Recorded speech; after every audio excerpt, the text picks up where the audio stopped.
everything okay? Good.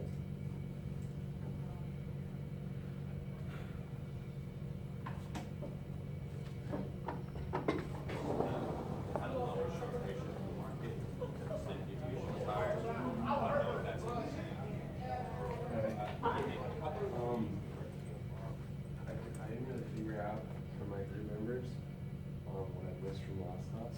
Not good. So you know what you wanna do? Did you contact your group members? Yeah. And what did you get from them? Okay, so what is your name? My name's Wait, Evan. Okay, so what you need to do what is did you you can say? now log into Blackboard. Oh, you like it? Oh, that's cool. I should do that. I'm coming. That's why I asked. I was like, wait, what?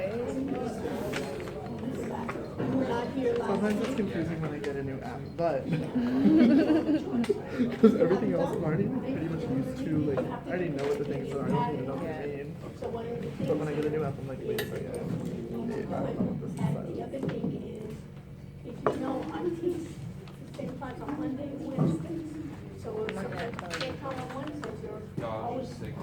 Yeah, but I'm thinking, well, Oh man. take my Monday class as well, okay? But what I would suggest, if you got a group that doesn't know what was happening, were they here? I think they have a clue what's going on. They just didn't Show you my number. Well, that's not good. Show you why. This You color. know what I mean? But it's not, so you're gonna have More like to. the pink one. I think I just have to communicate with them in some way. Did you text them or what? This is an action. Okay, so you need to text more than, more, you're responsible. They look You know long. what I mean?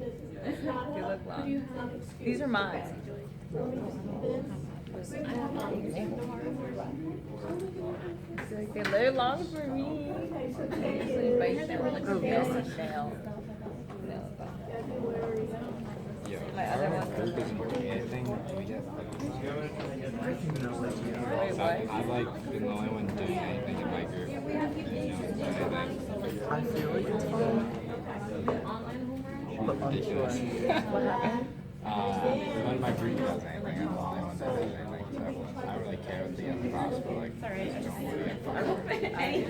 At the midterm or the final. Yeah, feel like I, tell you her. know, There's nothing. like, she gave me some response related to it. Honestly, I don't even know what I was. We need to do, we're having to talk about that. Oh, do you get a cheat sheet? That's good.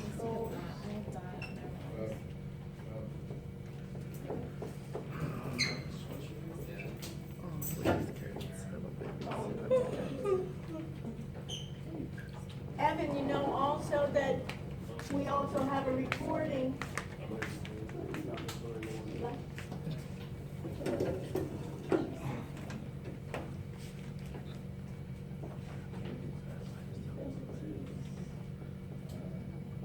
No. Oh, yeah. Oh my god. Latino? When did I follow this? Almost all my life.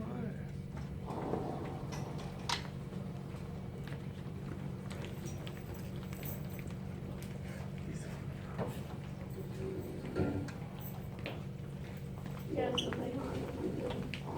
So some things also, some new things about integrated.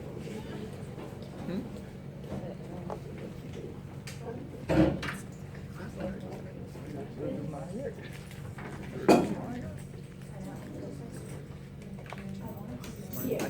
Filming on my way to class. Okay, so what time do you think? Bring me some next time. We'll be honest with you. And I made work right for my roommate. I cook for me and her. Whoa. Okay, so, Yeah, no, you're gonna bring me. what was one part?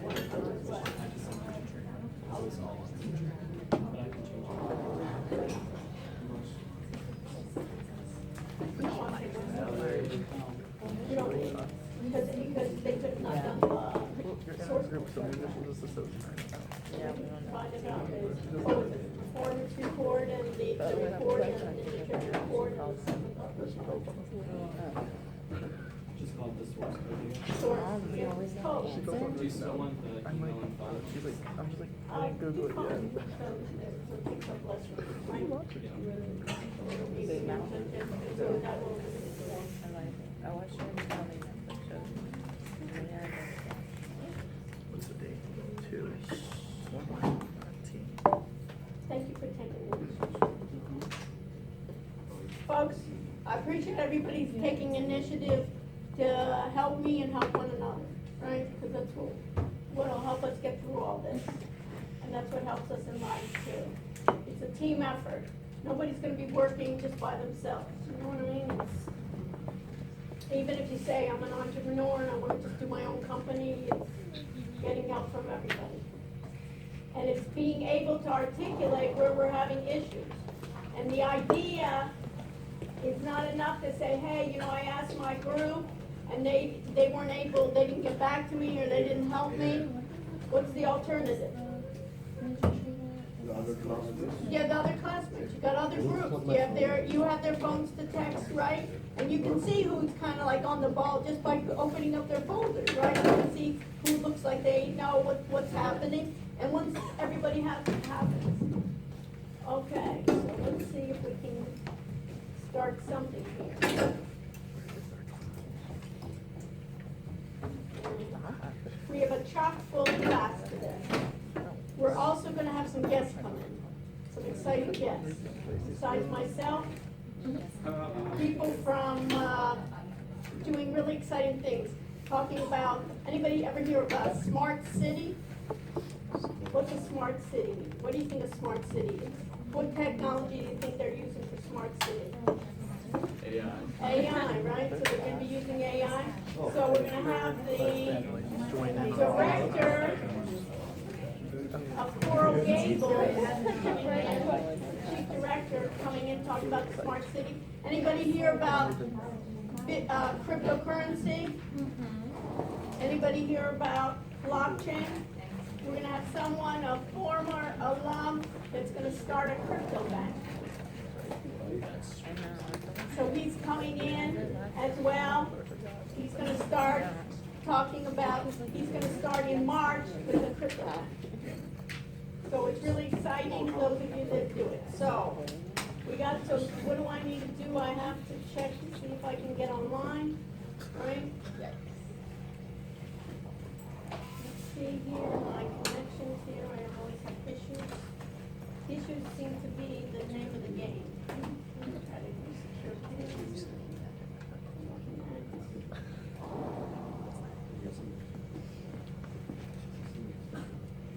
I always have issues.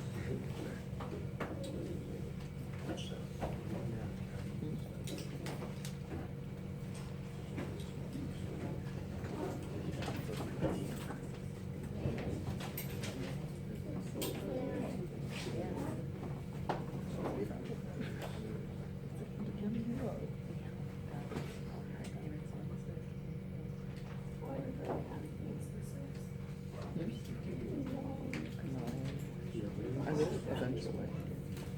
I don't do that. I just did the first one.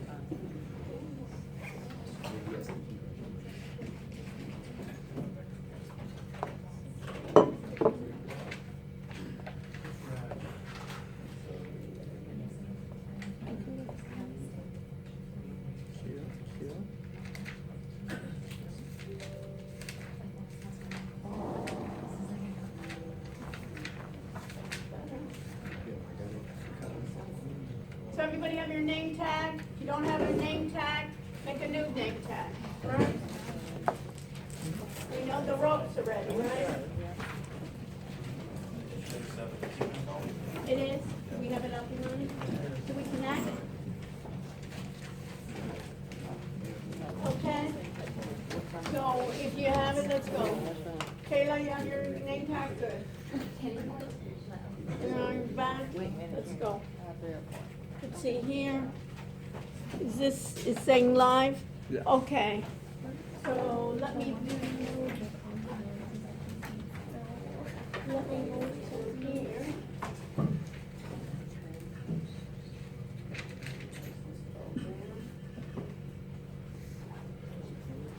The laptop is work. You see me? Good, perfect.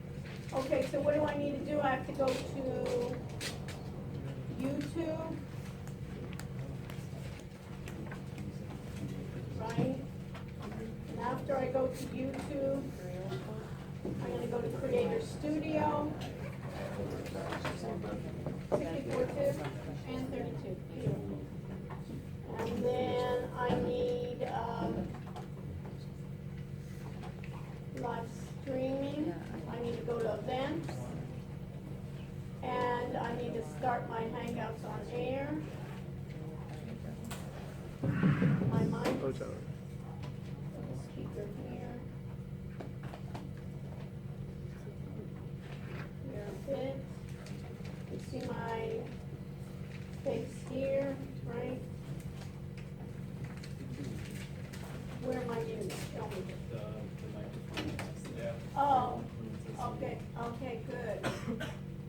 Extra credit. Okay, now we gotta figure out, what does it say here? I know it doesn't detect a microphone connected to your computer. Why is that?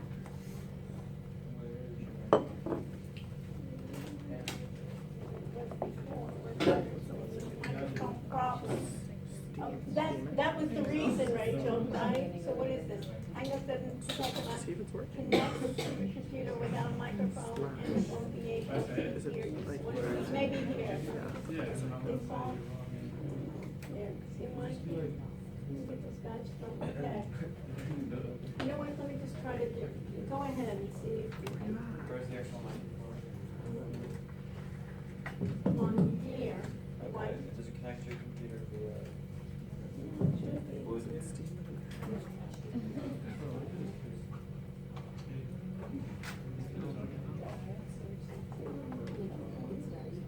Thank you. All right, you see that? Right away. Yeah, Daniel? Hey, I'm having problems with my microphone. Can you come and see what the issue is? What? Yeah, with my laptop, it's somehow, I don't know. Yeah, thanks. That sounds hard. Worst comes to worst, you know, we can get out of that. Let me try to get on here. Worst comes to worst, you know? Yeah. Blackboard, let me go into my yeah. We can log off there. Always issues, huh?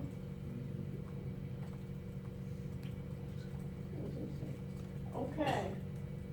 Well, we're working with this and we're trying to get some of this to work. Let me just talk about what what we'll talk about. It may be working, let's see. Okay, let's see. Yeah, trying to get, what was that? Lower it maybe. Okay, and then lower it back here, the mic, you know, my speaker even. Yeah, you can see. Yeah, lower, yeah. Okay, now it's, okay. Now, let's share the screen to the left, the screen. Did everybody meet Alex? Yes? Alex has, what are you, did you put yourself as a group by yourself? Yes. In an audit area? When we're talking about Alex and Nate has a group, he put his name also as a separate group. So also, he's in both classes, so, and also computer science and finance major. So also, people were asking if you need help in between, he's also a good resource, okay? And we welcome him to help us. Let's see if we can hear. Okay, so let's start broadcast here. You think it's working? Well, let's start the broadcast. See on the button here? Let's say okay. And now, let's minimize this screen. I'm gonna have you with me for a second. And now go open another tab. And go to courses, just type courses, and that's it, press enter. Now log in with K9B. Now look at this. What was chapter 4 about? Security. If somebody takes my machine, I trust Alex because I'm with him. But let's say I leave the class, right? My computer's here. Does he have to worry about the user ID and password to get in? No. So don't we love it when we're on our computer that it's already put in? But the idea on security, if you leave, right, and I don't, and they can come in, right? They can do this. Okay, so let's sign in. And now let's do a couple of things for us. Let's go down here. We got it. You got it working? Yeah. And we got Windows working too. Yeah, did I download the right one for you? The right one? We worked it out. We figured it out. Perfect. All right, isn't that nice show of hands that they came and we actually solved the problem. And we can see it's like we need a village to raise a child. We need a village almost to use all this technology. So I appreciate you coming and helping, and we'll let you know if we have issues. Okay? Perfect. Okay. So we have a chock full of issues that I want to do tonight with you. Let's do what I call our ways of thinking about what's going to be in the class, and write this down in your notes. First of all, what were your impressions of being in the lab last week? You liked it or not? Should we do more of the lab or in here? I liked it. Here, and what about anybody want to be in the lab? I could do either or. Okay, next week we'll be in the lab. Okay, so put this in your notes. If your group members are not here, which it looks like a number of group members are not, text them and tell them that the next week we'll have it in the lab. We have the exam 2 weeks from tonight. We have the exam, it's going to be 2 parts. One part will be from the chapters, and let's do this. Let's go into BTE 210 KY. Not the audit, the regular one. So everybody do that with me. Right now, go into BTE 210 KY. All right, we're in there. And Rachel, you know what would be good? And let's open up another tab. And where are the recordings done? Steemit. So let's go to Steemit at the Psycho, and you hear the sound. So we had the problem. So what was the issue, Alex, about the mic? My microphone. Let's go to But we got it.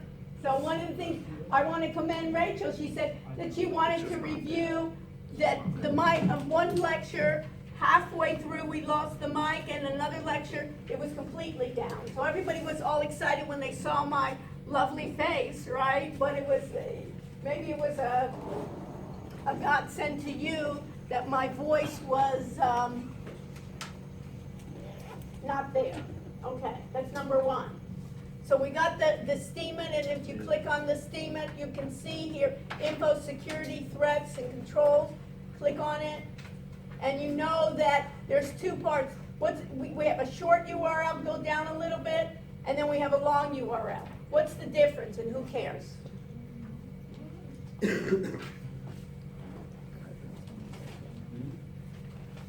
Everybody hear the question? Yes. What's the difference, Dan? Once you do the ones like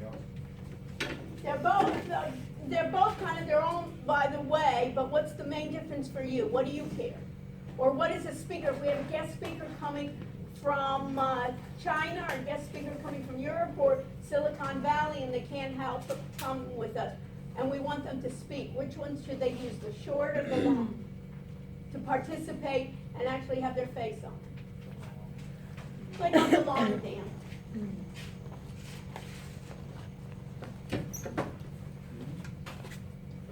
Okay, and let's go to where, right over here, did you click on it? Did it let you in?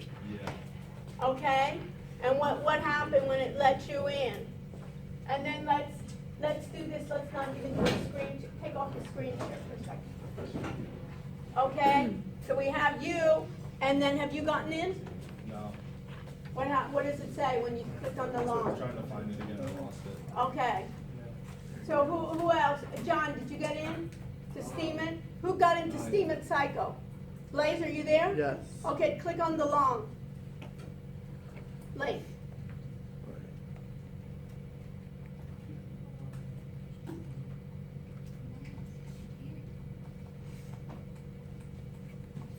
Are you there, Rachel? Click on the long link, and let's see. Oh, maybe that link doesn't work.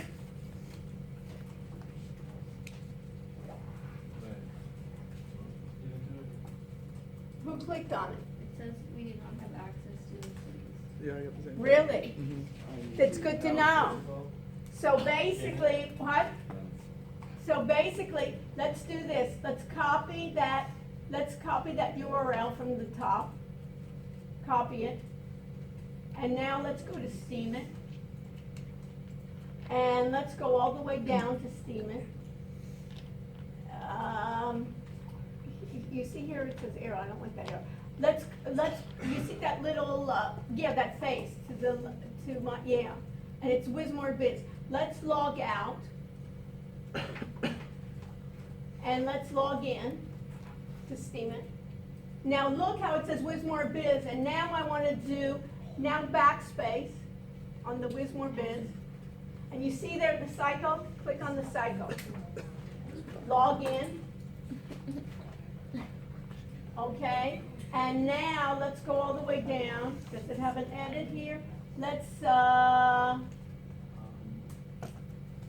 where are we? Let's go to the face. Let's see where we are. Okay, we're at the psycho. And now let's go to the blog. Go to blog. Let's see if we can do that. Now click on the psycho right there. Yeah, this one. Click on it.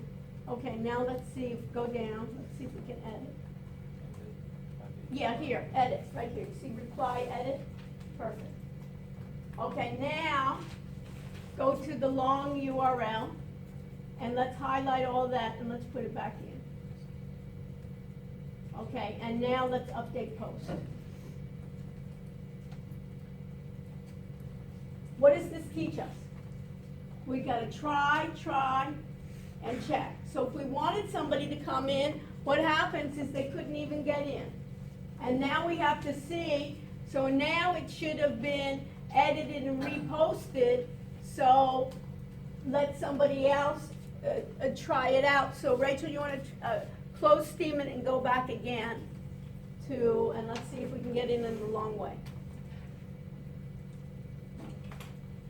No? Go back and redo the sharing. Huh? Yeah, let's go back. We can screen share.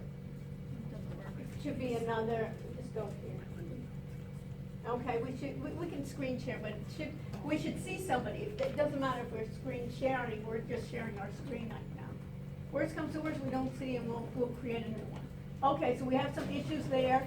Let's proceed. Let's minimize this. And we always have issues. Okay, let's go to Blackboard. I'll be using this. And now let's go to a couple of things. Let's go to assignments. Okay, the exam, when's the exam? 2 weeks. 2 weeks from today.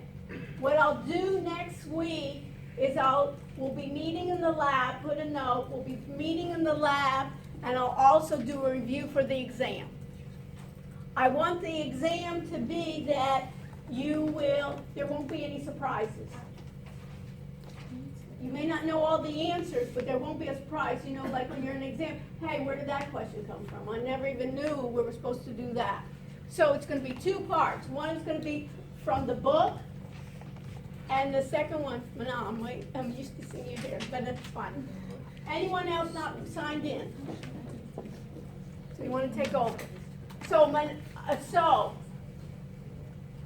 part from the book that will be, how should you go over it? It will cover chapter 1, which is the overview, the hardware, the tech guide 2, the chapter 4, and chapter 5 data. No chocolate, right? 1, 3? No. 3, there's no 3. Okay. All right, so that's enough. So we'll have this. So for next week, what I want you to do is, some of you did not, I can tell, did not read the book. And what I would suggest you do is go over, have you give me feedback to tell me you still don't understand, or what you don't understand. Just not understanding is not. So you have this. I'm not going to add another chapter for next week. This is enough, I think, for us to do the first exam. Okay? So this is enough. The next thing I want you to do is, this is under assignments. I want you to go to course documents. Thank you, Alex. Go to course documents, and under course documents for today, go to PowerPoint, PPT. And under PowerPoint, what I want you to download today, you can do that with me right now, is download then chapter 4 security. That's in the PowerPoint, okay? And then I also want you to download, go back to PowerPoint. There's a couple of things I want. I want you to download automated trading systems. And then go back to PowerPoint again, and then go down. Keep on going down. Down, down. I will see this CISO security right here. CISO security. Download that. Who's got my data presentation?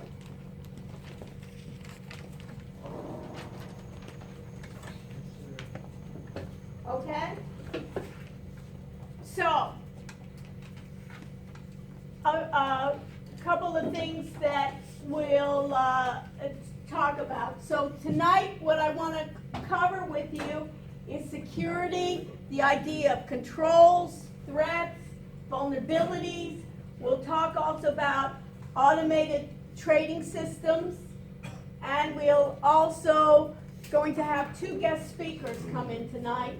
One is the director of the city of Coral Gables, this city that just won #1 for the smartest city in the United States for a city its size.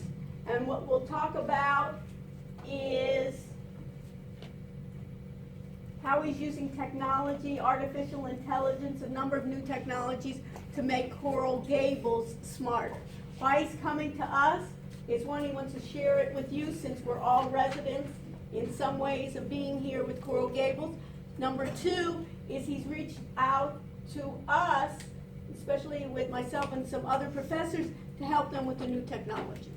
And those of you that want to work with me on it, we can help in terms of a lot of safety issues, a lot of getting, making it more convenient for us, getting a lot of things. So it's kind of like the bleeding edge. The second speaker that's coming in also is an alumni of University of Miami who's been in the banking business. And what he's doing now is, he's been for a while in what we call blockchain. And he's going to open up a crypto bank next month. So he's also looking for us to help him in that aspect, and also looking for people to help in terms of interns. So it's like kind of like the leading edge here of technology. And give me feedback if you think that's of interest. Because what I want to do is make this, not only do you have all the concepts understood, but basically can see from basically outside the classroom where are we going with this new technology. Okay, so we got that part. Then do me another favor and go to web links. You go to web links right now. And on web links, go all the way down. And just stop right there. So,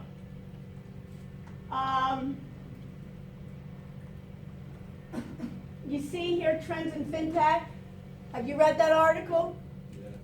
So you've read that article, so there's gonna be two parts of the exam. There's two parts. One, basically, multiple choice, true, false type of questions.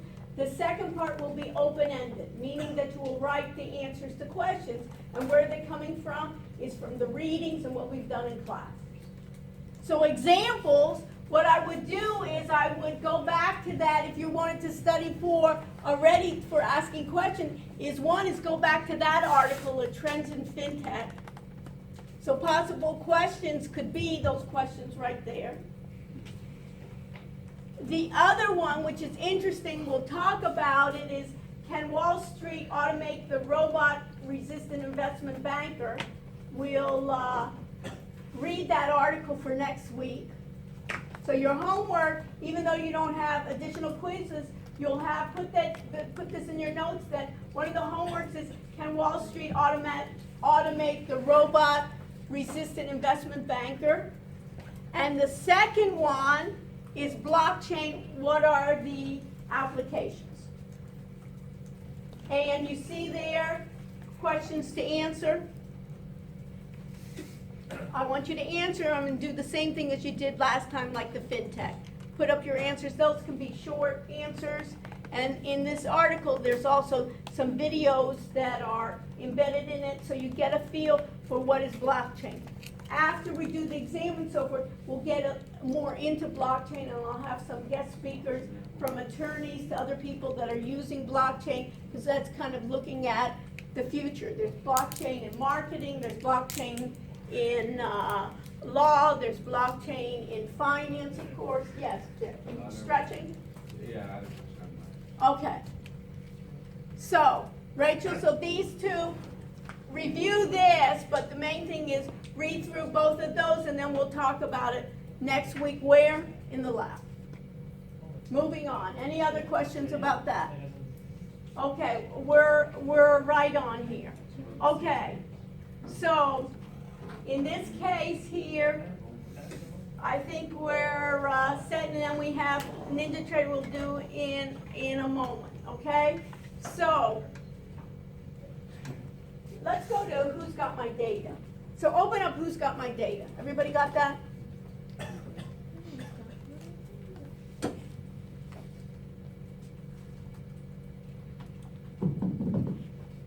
So this was, I mean, you can do it from the beginning, that's good.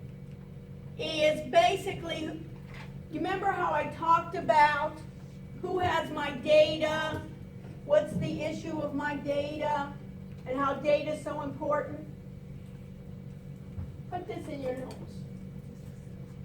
There's a triangle on data. Let me get a black marker. Let's see if that works any better. I think I'm okay now. You can sit and just check.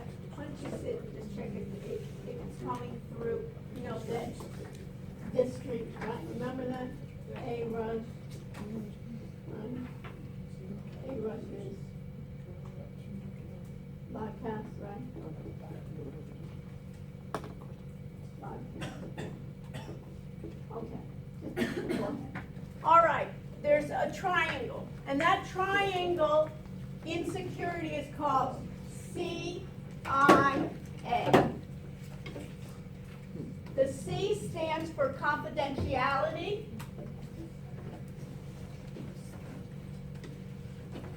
The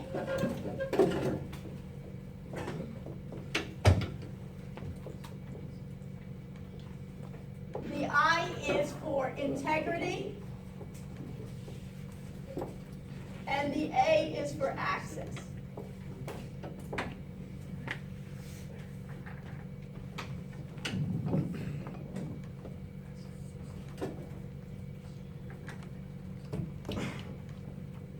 Think about it, in any type you deal with, any security and technology, those are the three foundations. Confidentiality means what? Tyler, you want to mark your marker a little bit stronger. I'm going to pass this piece of content.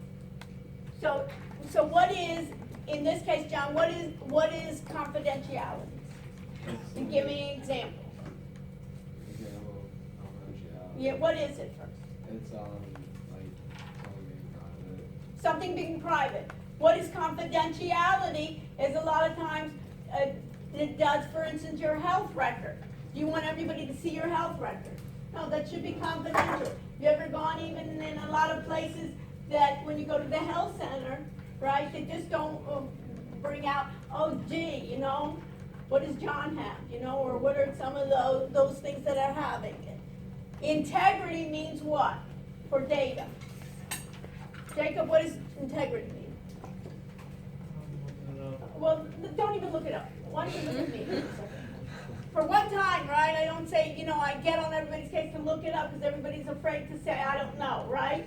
So in this case, just look How at true it is? What? Like how, like, right? Yeah, if you say somebody has integrity, your parents say, you know, you should have friends with integrity. What does it mean? That you can rely on them, they're not liars, they're not cheaters, right? That you can rely on it. So data, we want integrity too. When I look up when an employer, right, gets your transcript, or you apply to graduate school, right, they can rely that transcript has integrity. That you can buy your grades or anything like that, right? That we can rely on it. So data, where is it? What is it? What's happening here? So the data can be found in multiple places. And what we have now, because data is so ubiquitous, it's everywhere, that we have now a lot of what we call cyber threats to our data, and we have cyber breaches. What's a cyber breach?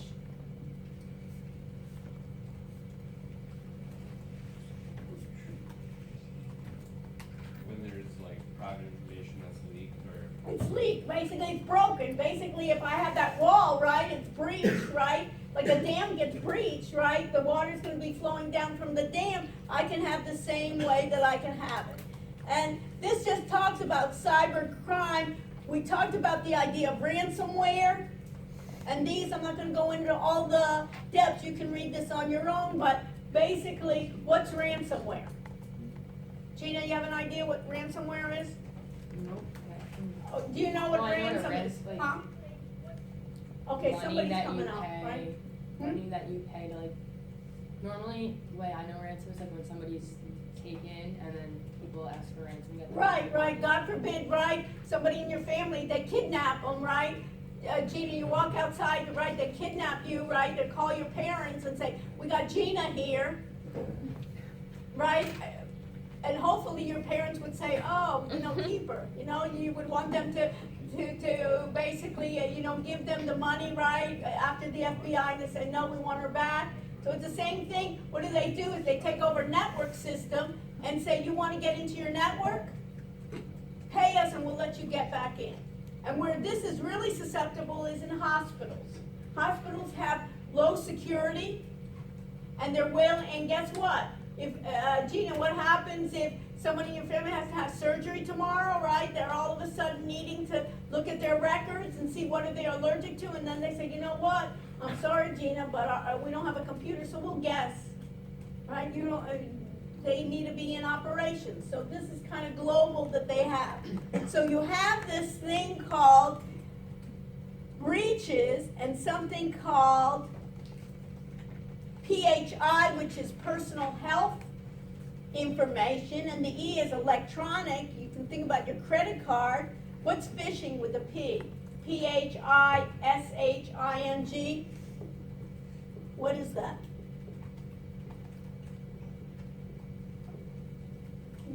Yes. It's like when you get like a pop-up or something and they want you to click on the. Right, and what else? And where's phishing come from? From like viruses and like. Okay, what else? A lot of times it comes from what?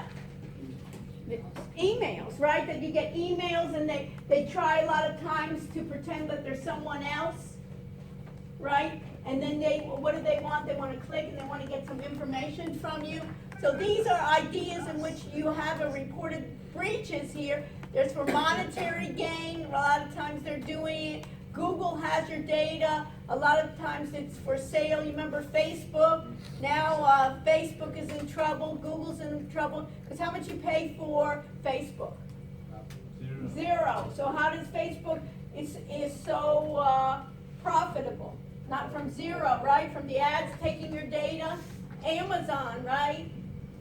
Takes your data. Who else takes your data? Google takes your. How much you pay for Gmail?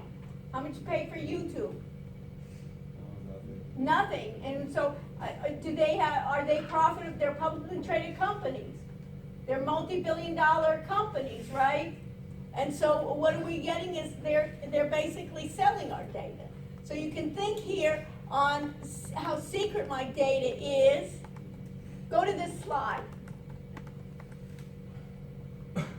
And if you go to this slide, you can then click on have your email accounts been compromised. Go to this slide, and it says I have been, right?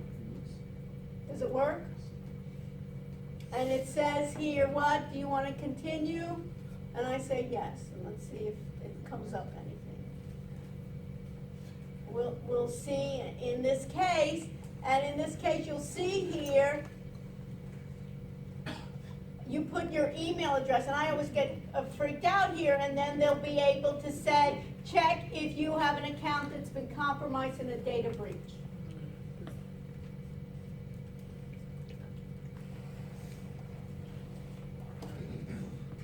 And then you can check to see how much it is.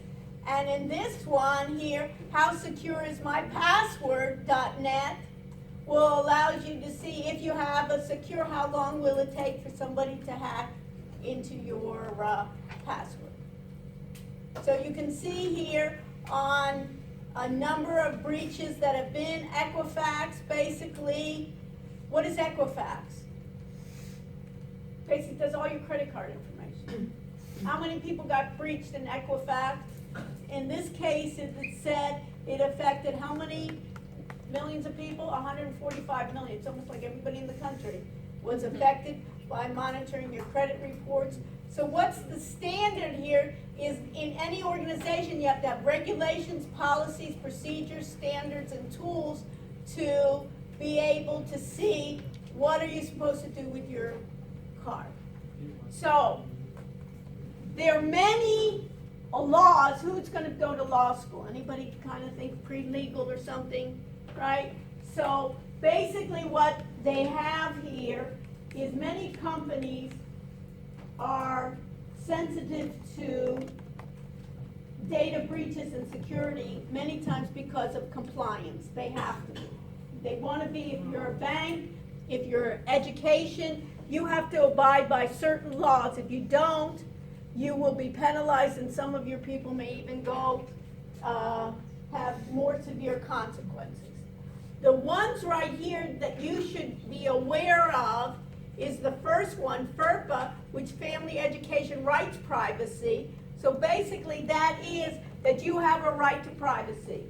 Is your social security number supposed to be on a website, on the campus website? No. They have a right for your privacy. Are your grades supposed to be, all your grades and your GPA supposed to be published? No. You have rights for your privacy. And when you look at it, notice, put in your notes then that FERPA, the Family Education Rights, is an important one here in the United States. The second one is HIPAA, which is Health Insurance Portability Accountability Act. And that is what? That your health information has to be secured. If a university, hospital, or any other hospital violates that, there will be millions of dollars can be in fines if they violate your data. Everybody with me? The other one that's important right here is PCI, which stands for what? Payment card industry. So what do we need? What is that? Basically, you have credit cards, and who, if your credit card is stolen or there's fraud, are you responsible for that? Who is? The bank. Based on that bank, any of the bank then, any vendor that takes credit cards, they have to follow what they call PCI. If you have questions, text your neighbor or write a little note. PCI. So PCI means what? That Should they be storing your credit cards in a text format on their website? No. It has to be encrypted if they're storing it. If they don't do that, then they can be fined by whom? The banks. So that's the bank. Graham-Leach, a lot of the act is for banking. Banking has to have it. Also, Sarbanes-Oxley means that if you're in a company and there's any transgressions, and let's say you're the CEO and you sign off, Sarbanes-Oxley says, just because you're the CEO, you can't say, well, you know, I didn't know about it, my accountant took care of that. You're gonna be responsible. So those are probably the most important. And then here is like all the policies in this institution, what it is. I'm not gonna get into that. And then data can be classified. It can be classified as confidential, private, sensitive, or public. So public is there's no restriction. Sensitive meaning internal use only. Private's going to be authorized, and confidential is the most restricted. So that's that area here. We have something called VPN. What's a VPN? Virtual Private Network. So when I go on the internet, everybody see this? HTTP. You remember this? Hypertext Transfer Protocol. It's basically the way that I can get in. There's something here, rather than going through the internet with their protocol and having it be open to everyone, a virtual private network means I can go on my browser, but I'm just going like tunneling. I'm just going to be talking then to James, and we won't be sharing the entire internet. This, if you want to, you can use virtual private network. University of Miami has one. And if you need help, here's the address for here. And then you can see here their policies, that they have to encrypt their data, their procedures. The problem with their policies and their procedures, guess what? Because a lot of people don't even bother reading it. You know, organizations write these policies and procedures, and guess what? They're sitting in some drawer, in some hard drive somewhere, or on the internet, and nobody bothers to see that. So that's not a possibility. So, on the other part is in this chapter, open this one. This is your information security chapter. And let me just go through this a bit with you. And then you can let me know. So let's do a slideshow here. And I'll tell you what I think is important, what we need to know. We have threats. We have unintentional threats, and we have deliberate threats.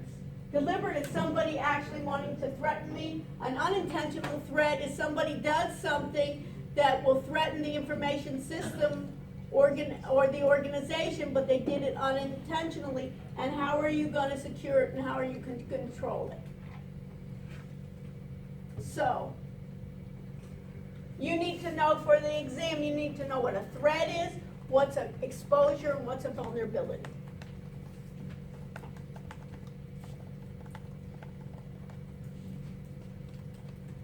And you have to think about, there's a possible, what exposure do I have and how vulnerable I am. So what is then the definition of a threat?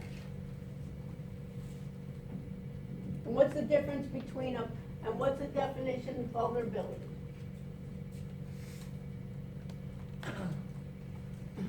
Who can help me out?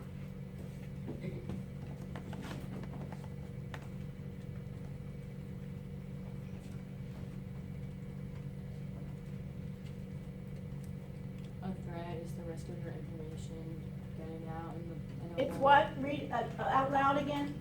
A risk of exposing your information. Exposing the risk. So basically, if I'm a company, I have to figure out what are my risks, and I have to figure out how much risk I'm willing to take.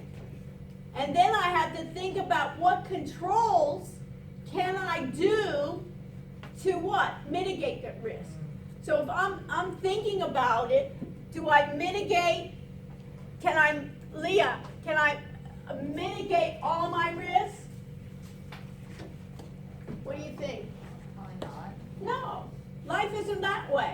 But you can mitigate though. Where do you live, Leah? Clearwater? Florida? Clear, Florida. And where do you live here? You don't commute every day to Clearwater, do you? No, Red Road? What? Red Road? Red Road, right? So what, do you have any exposures or risks by living there? Your package is taken sometimes. Okay, you get your packages. So what basically, so that's the risk. Where do they take them from? They leave them at your doorstep and like people can just take them. And do you know anybody that's happened to? Yeah, they're roommates. Okay, your roommate. So basically they kind of think, well, what's the risk, right? That I want to do it. So what could they do? And where do they get them from, usually, those packages? I don't know, just Like, are they from Amazon or they're like from the parents or like anything you order really. anything you order online, right? So what can you do? How could you minimize that? Any ideas? Ship it to your house. Well, they're shipping it to where they are, right? She's not gonna wanna ship it to Clearwater, right? Because then she has to get it back. What else?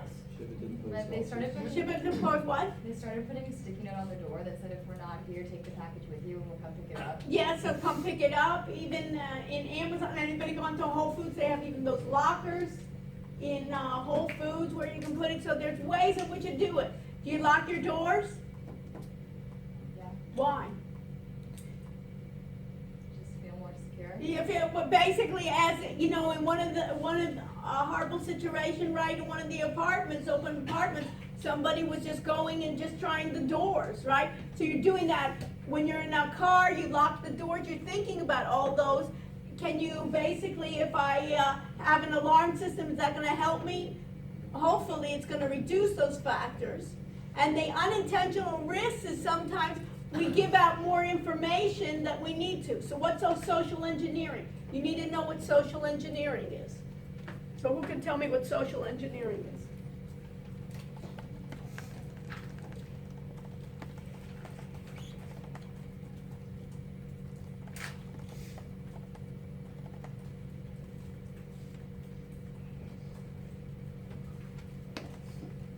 An example. And who can use that?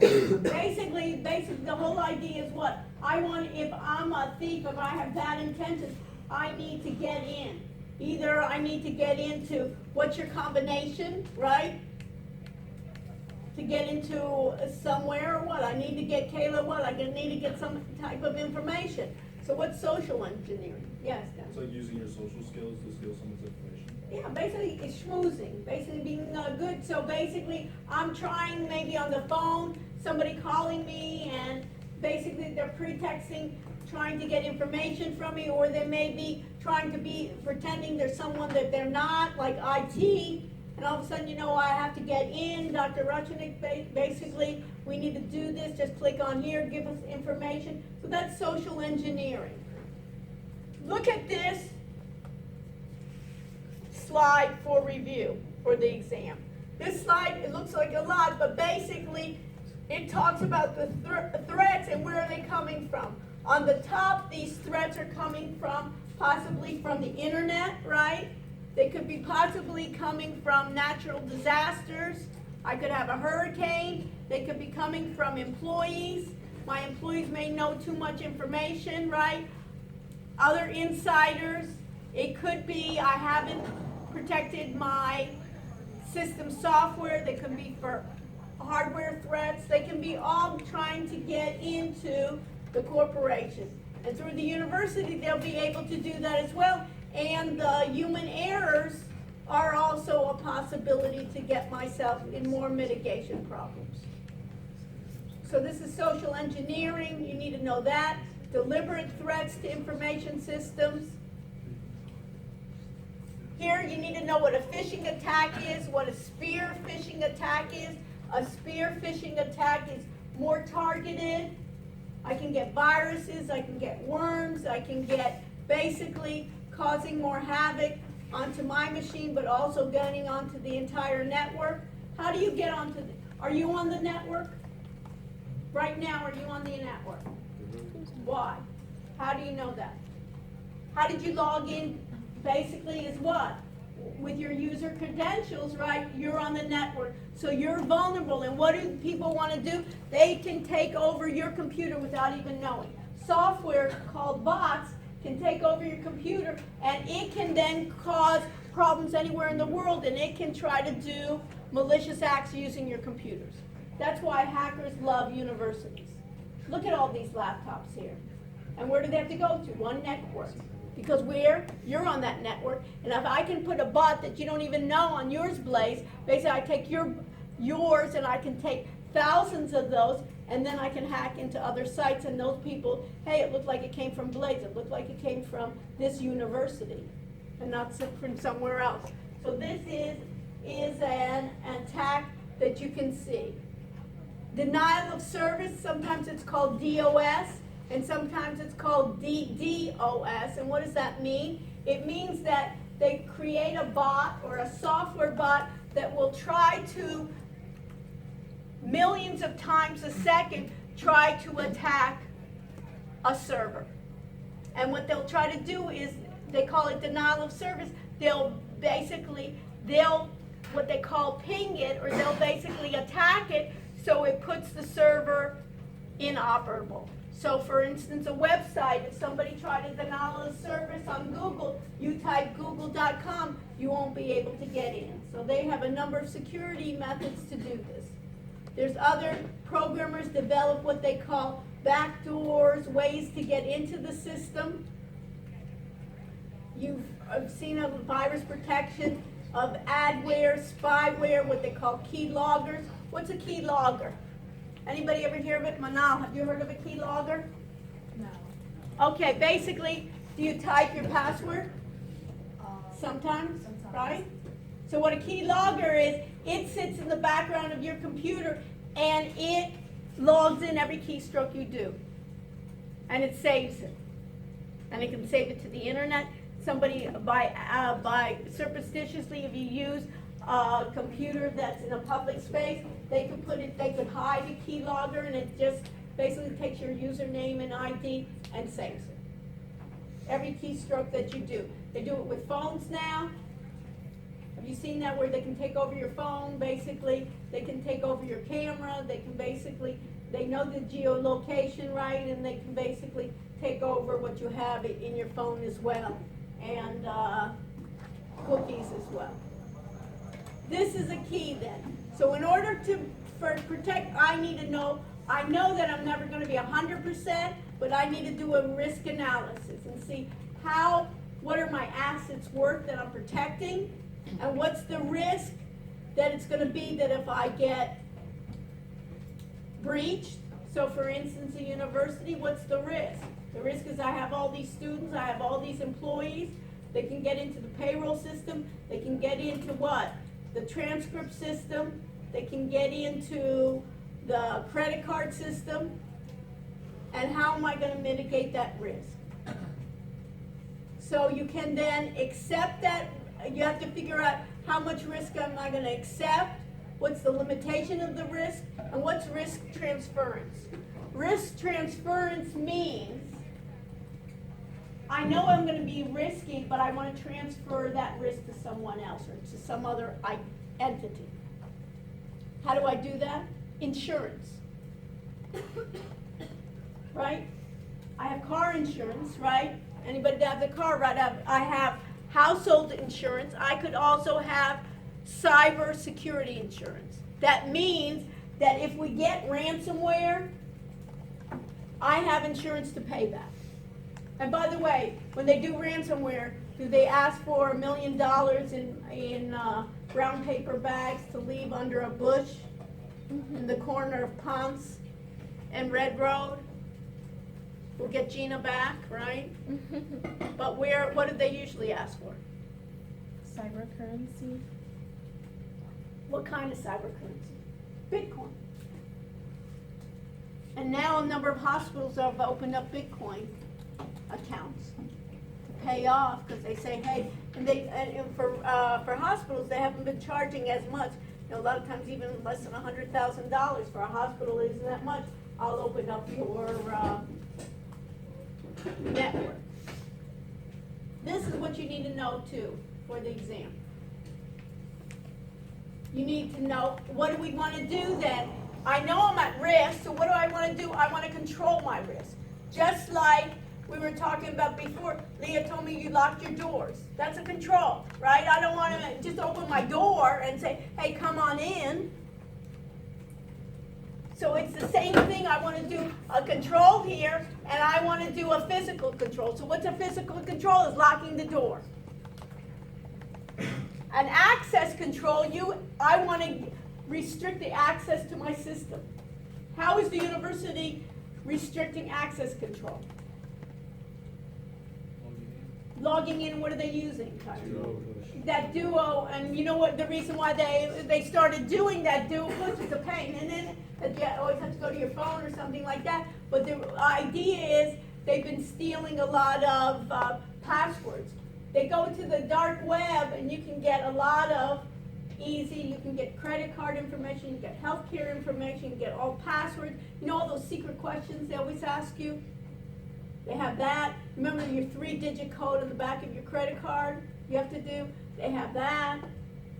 So in this case here these are those access. You have communication controls, you do firewalls, and then if I am down, this is what I need.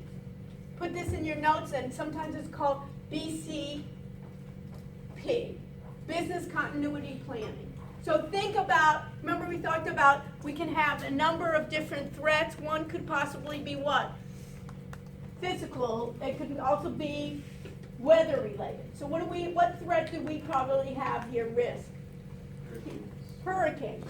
So the question is, if we get a hurricane, this campus gets wiped out, what they should be doing is having a business continuity plan. That means if this is wiped out, what do we do to continue business? And think about a server. If we're in San Francisco, what kind of, what do we have to worry about?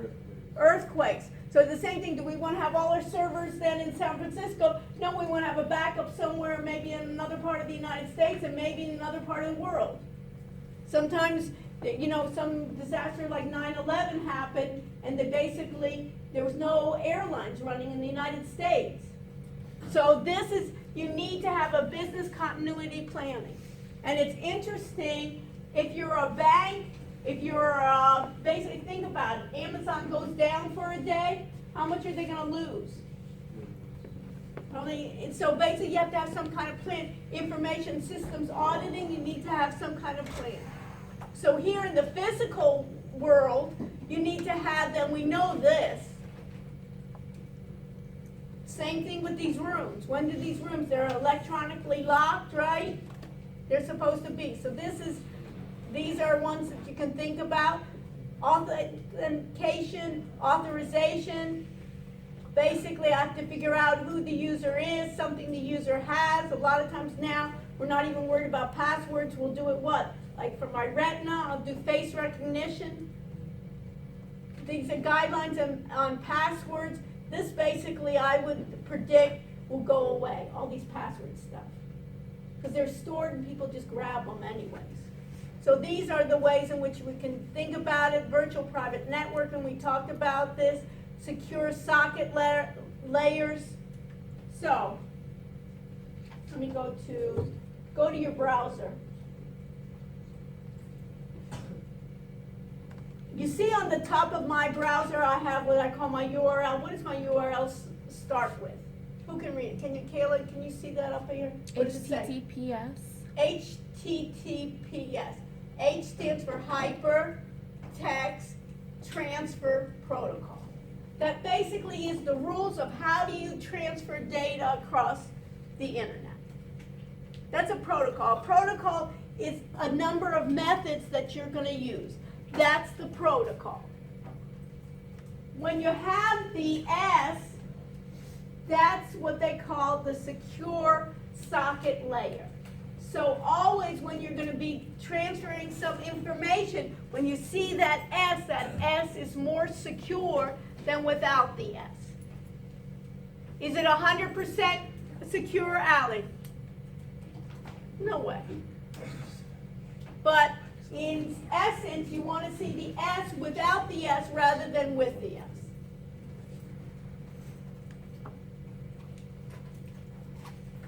okay? The other part, right? So you can think about this as I want to secure it with what they call firewalls. I can have an external firewall, and this is basically where I have my servers. I have to protect my servers. I have to have an internet firewall, an internal one and an external one, and this is to the internet. Once I start going to the internet, it becomes even more risky for me. But what am I going to do? Just get under my mattress and not do anything? I don't have a choice. So here they're talking about how encryption works. Basically, they have public key. Basically, standard way to transfer my data over the internet is what we call plain text. Put it in your notes. We call it plain text. That when it's passed, if I send an email and it's not encrypted, I send it then to James. The text then gets sent in packets, small packets along the internet, and a software program can just pick it up and read it. So this is what they talk about. Digital certificates then will then help us. And in this case, remember we talked about the private network that the university is providing us if we wanted, that VPN or virtual private network. So by not using the entire internet, you're using a tunnel, and supposedly from one partner to the other, it will be more secure. This is what you need to know also. Put it in your notes. This will be part of the exam. So business continuity planning, what's the purpose of that? I have to plan in case there's a disaster. I have to plan in case there are problems. When I'm planning for that, I have to make a plan that if this gets wiped out, I have to have another location. Physical or my server somewhere. There's one thing that's called a hot site, meaning that I have another site. For instance, if Amazon is in their headquarters is where? In Seattle, they'll have another site maybe in the Midwest, or they'll maybe have another site. They could have it in Europe, or another site. They could have it in Asia, that they can be up and running if there's a disaster. If they have a fire, if there's some other problem. A hot site means I can be up and running. A cold site, they do that less often, but a cold site means I have the physical facilities, but it's going to take me a while to get up and running. So if I'm very dependent on my internet and on my business, sometimes a cold site isn't good enough. I need to have a number of hot sites. So what they end up doing is on all these sites and everything that I have in the cloud, everywhere, I have auditing. Do I have any accounting majors? But anyways, now there's a new role here for auditors, is to go into these information systems and tell people, the owners, of where they're vulnerable. So you remember when I talked about white hats, is basically they go in, they pretend to, they're like hackers, but they're telling you they're going to go in, they're going to tell some people. And sometimes what they'll do is they'll even do in your organization, you don't tell everybody in your organization, and then they'll do social engineering. So they'll basically go to Cindy and start talking to Cindy and see how vulnerable she is, send her some emails, see if she'll click on some vulnerable sites, and then give a report to management. So that's this issue. Then we'll talk about it. That's chapter 4. Questions? That help kind of on the issue is that basically you can summarize it, right? I'm going to be vulnerable. I have to do controls to take it, and then you can see a number of issues that people are not doing well. If you look at now, if I go to my internet here, how secure is it? Right? Let me go to my other one here. Right? And close this.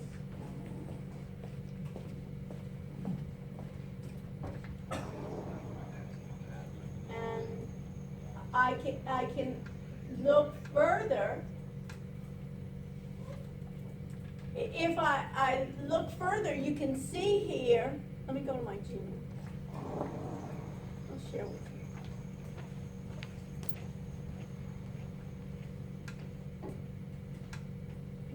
see all my Gmail I'm getting from people, right? Mhm. I got my Jerry here, I have a number of people that are see this? Ruby Fernandez.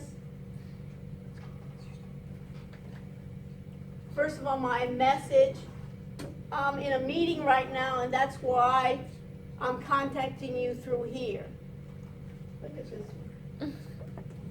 This is going through the faculty, we're getting all this stuff. Look at this, Ruby is contacting me all the time.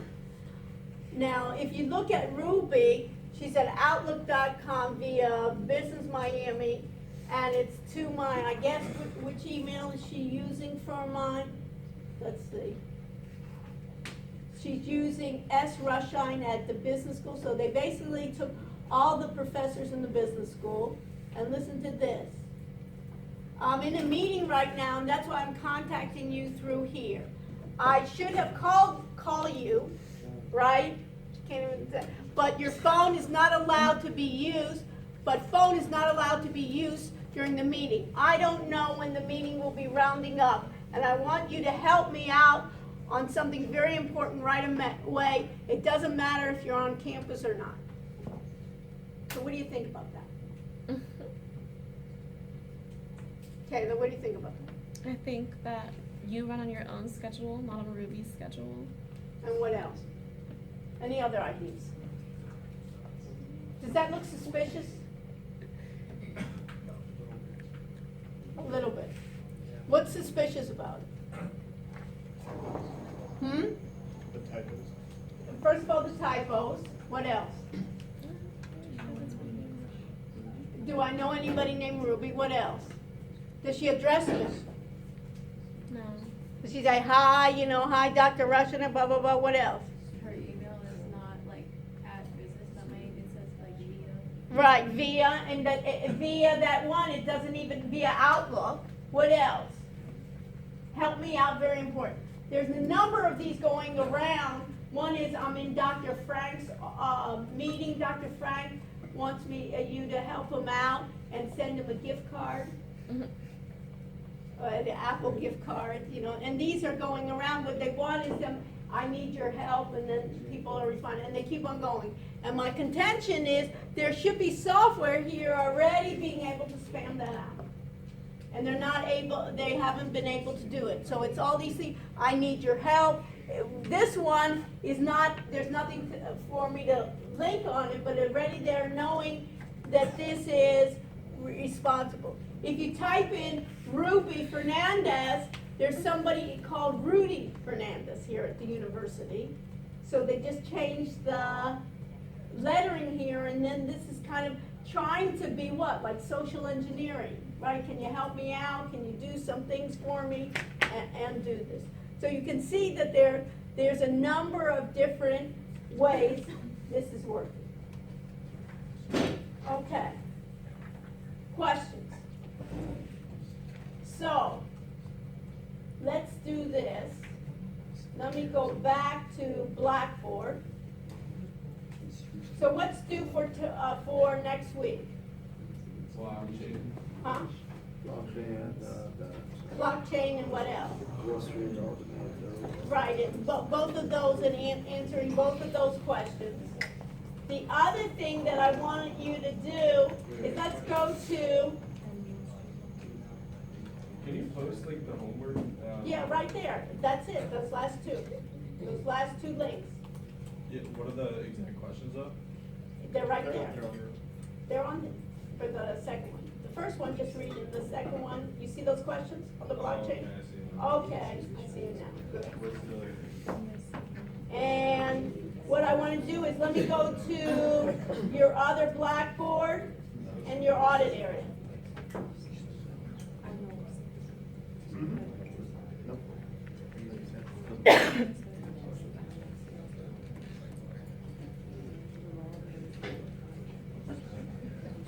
So what happened here? My courses have a problem issue. Let me just show you something. I'm gonna open up.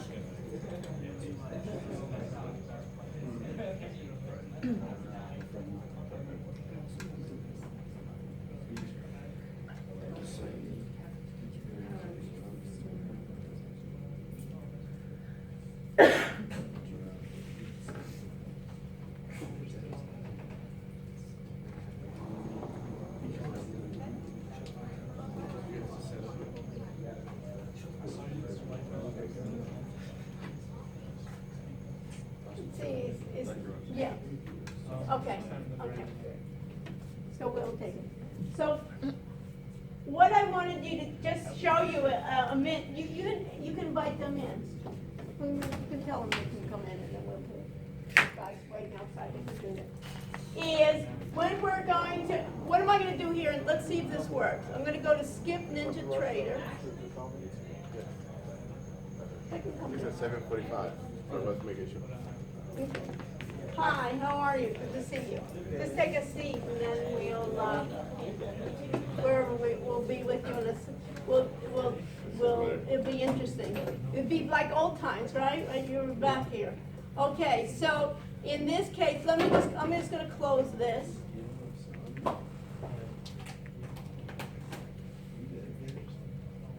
And let me close here, the chart.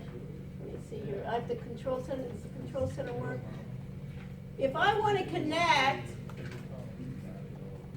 I can connect with what? What can I connect to, folks? I can connect to what?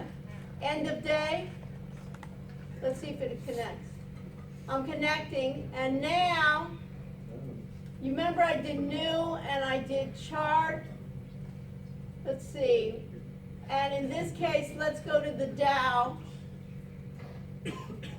And I'll take Apple, right? And now what should I need to do? It's day, and I would say what? Okay? And if I wanted to do the strategy, which strategy do we go to? Jay, you wanna just, you can, if I want to go to strategy, which strategy did we use before? Simple math crossover. Sample SMA, right? And I have the fast going 10 and the slow going 25. And I say, okay. I have my strategy here. I say, okay, let's see if it works. Not a chance it's true. What did I forget? Thank you. Extra credit. So I have my sample, right? What did I forget? Enable, true. Perfect. So I enable to true.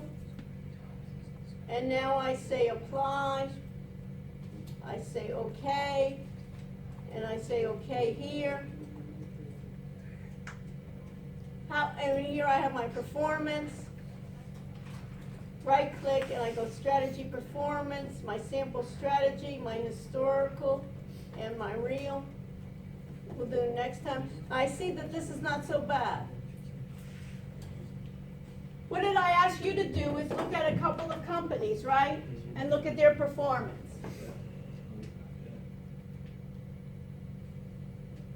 It becomes quite cumbersome if I do it what? 30 of them or 40 of them all the time to do it. So there's a way, what we want to do is automate it and have the computer basically check all of those and back test it and tell me which are the best there. And let me just show you a little bit about it. That what I can do, I just wanted to give you a sneak peek of what we'll do next week, is if I go to new, and you see here strategy analyzer, let's see if it comes up. I can have a strategy analyzer. And let's say I wanted to do a strategy analyzer of all my Dow. Come on in, sure. And notice what I can do here is I can back test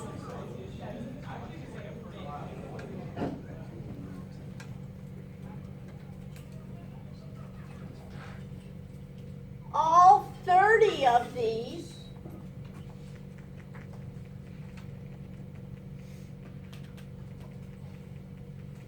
And look at this, these are my properties, right? I can back test, and what do I have to change here? Instead of type beat minute, what do I have to change it to? Daily.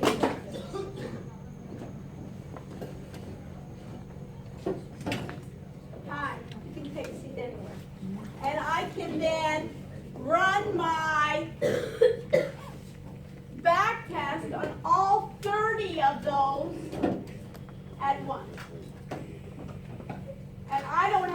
sit there each time and do it. Everybody understand that? So I can make even my own instrument list and say, listen, I want to do the healthcare sector, or I want to do just certain companies that I want to do. I can create it, and then it will give me, I can then just find out then what are the best performances for all of those. And then what do we do for the SMA, for the simple moving average? What do we use? The slow and the fast. What was the idea there? You remember on the slow and the fast of the simple moving average? Let me just go back for a second. So you remember when I did file, new, and I did a chart?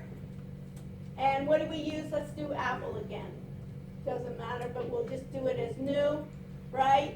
And if, oh, what did I do? Okay, AAPL.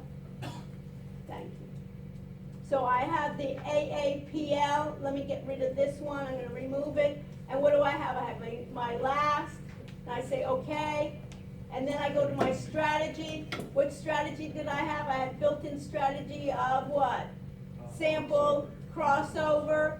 And notice here, how many days did I do? It was a moving average. How many days did I do for the fast? What? 10. And how many days did I do for the slow? 25. Do I know that's optimal? No.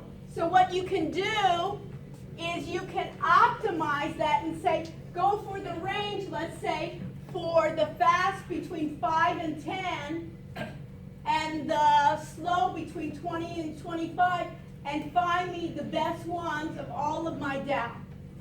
And find me then the parameters that hit the best of automation. So this is where I can then include then those learning algorithms, that it can include then AI built into these. These are the beginnings. So this is what we'll do then for next week in the lab.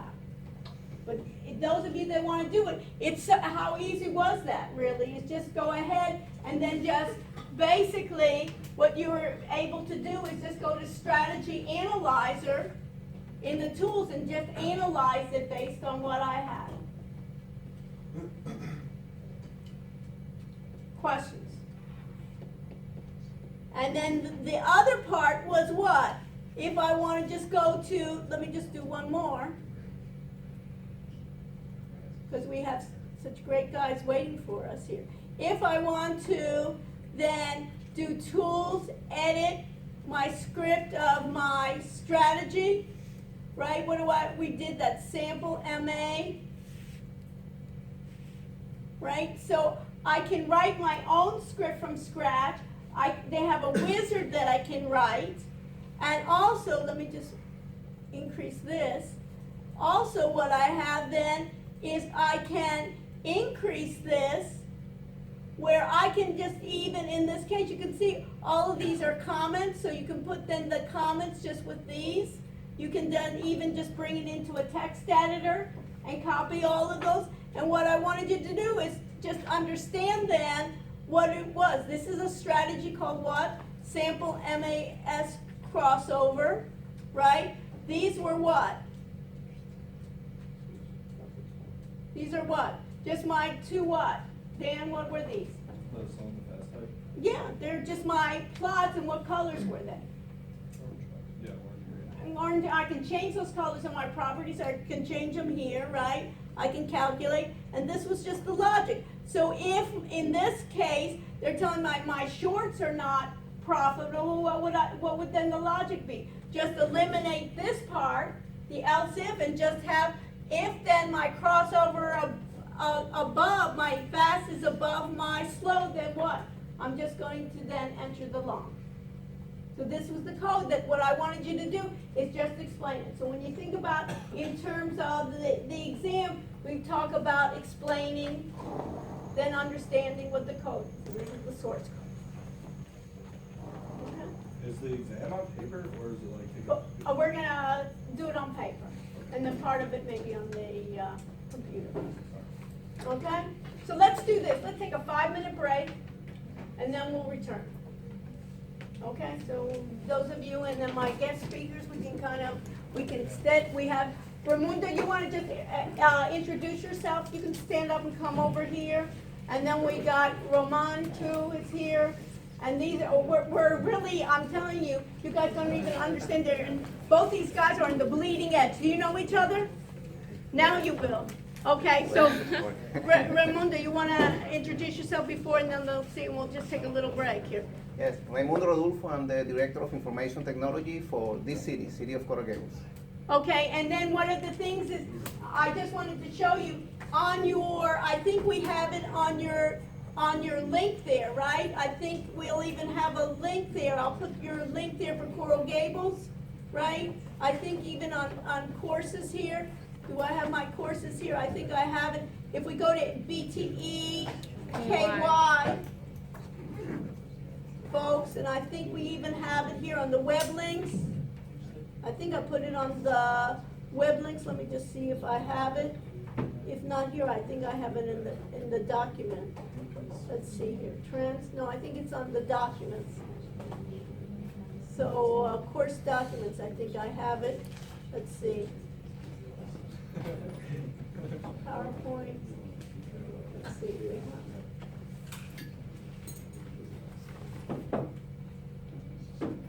Okay, so we'll get your web link. So where do they need to go? coralgables.com/smart city. Okay, Coral Gables.com/smart city. Smart. I'm not too smart. But smart. That's why I need a city that's smart. Smart city, right? Smart city. Right. We all need to have help. Okay. Yeah. All right. We have some nice pictures of you with our team there. Oh, really? Yeah, You put yeah. it on the web already? Yes, we have on our success stories. Yeah. Oh, your success story is me? Women in technology and, okay. and the CES and all that. Okay, great, right. As a matter of fact, then, yeah. It's our census for something. Do you guys want to take a 5-minute break, or you want to just continue? Let's do this. Let's take a 5-minute break. We can get all their things loaded, and then we'll come back. We are just over, and Roman, you just want to introduce yourself so they'll see what, this is a former alum, so what are you guys doing? I'm Roman Martinez. I've done a lot of things since I graduated 35 years ago. Wow. And I'm about to open the first fully regulated blockchain bank. Wow. So I'll tell you Okay, that. so you'll tell us about it, and then that's really neat, huh? I mean, the fully regulated bank. Okay, so let's take a 5-minute short break, and I'll get everybody's things together, and then we'll come back. Okay. Great.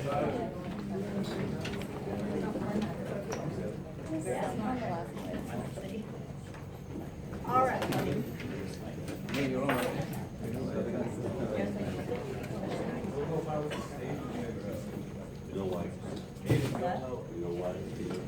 So we'll start in 5 minutes. Okay. So what do I need from you? Raimundo, we'll start with you first, and then we'll go to Roman. Roman, what do I need? Do I need to upload anything? Yeah. Do you have a site or what? Yeah, let me see. I can probably email you something. What do you need to email, and then we'll put it, this is good, this side will be good.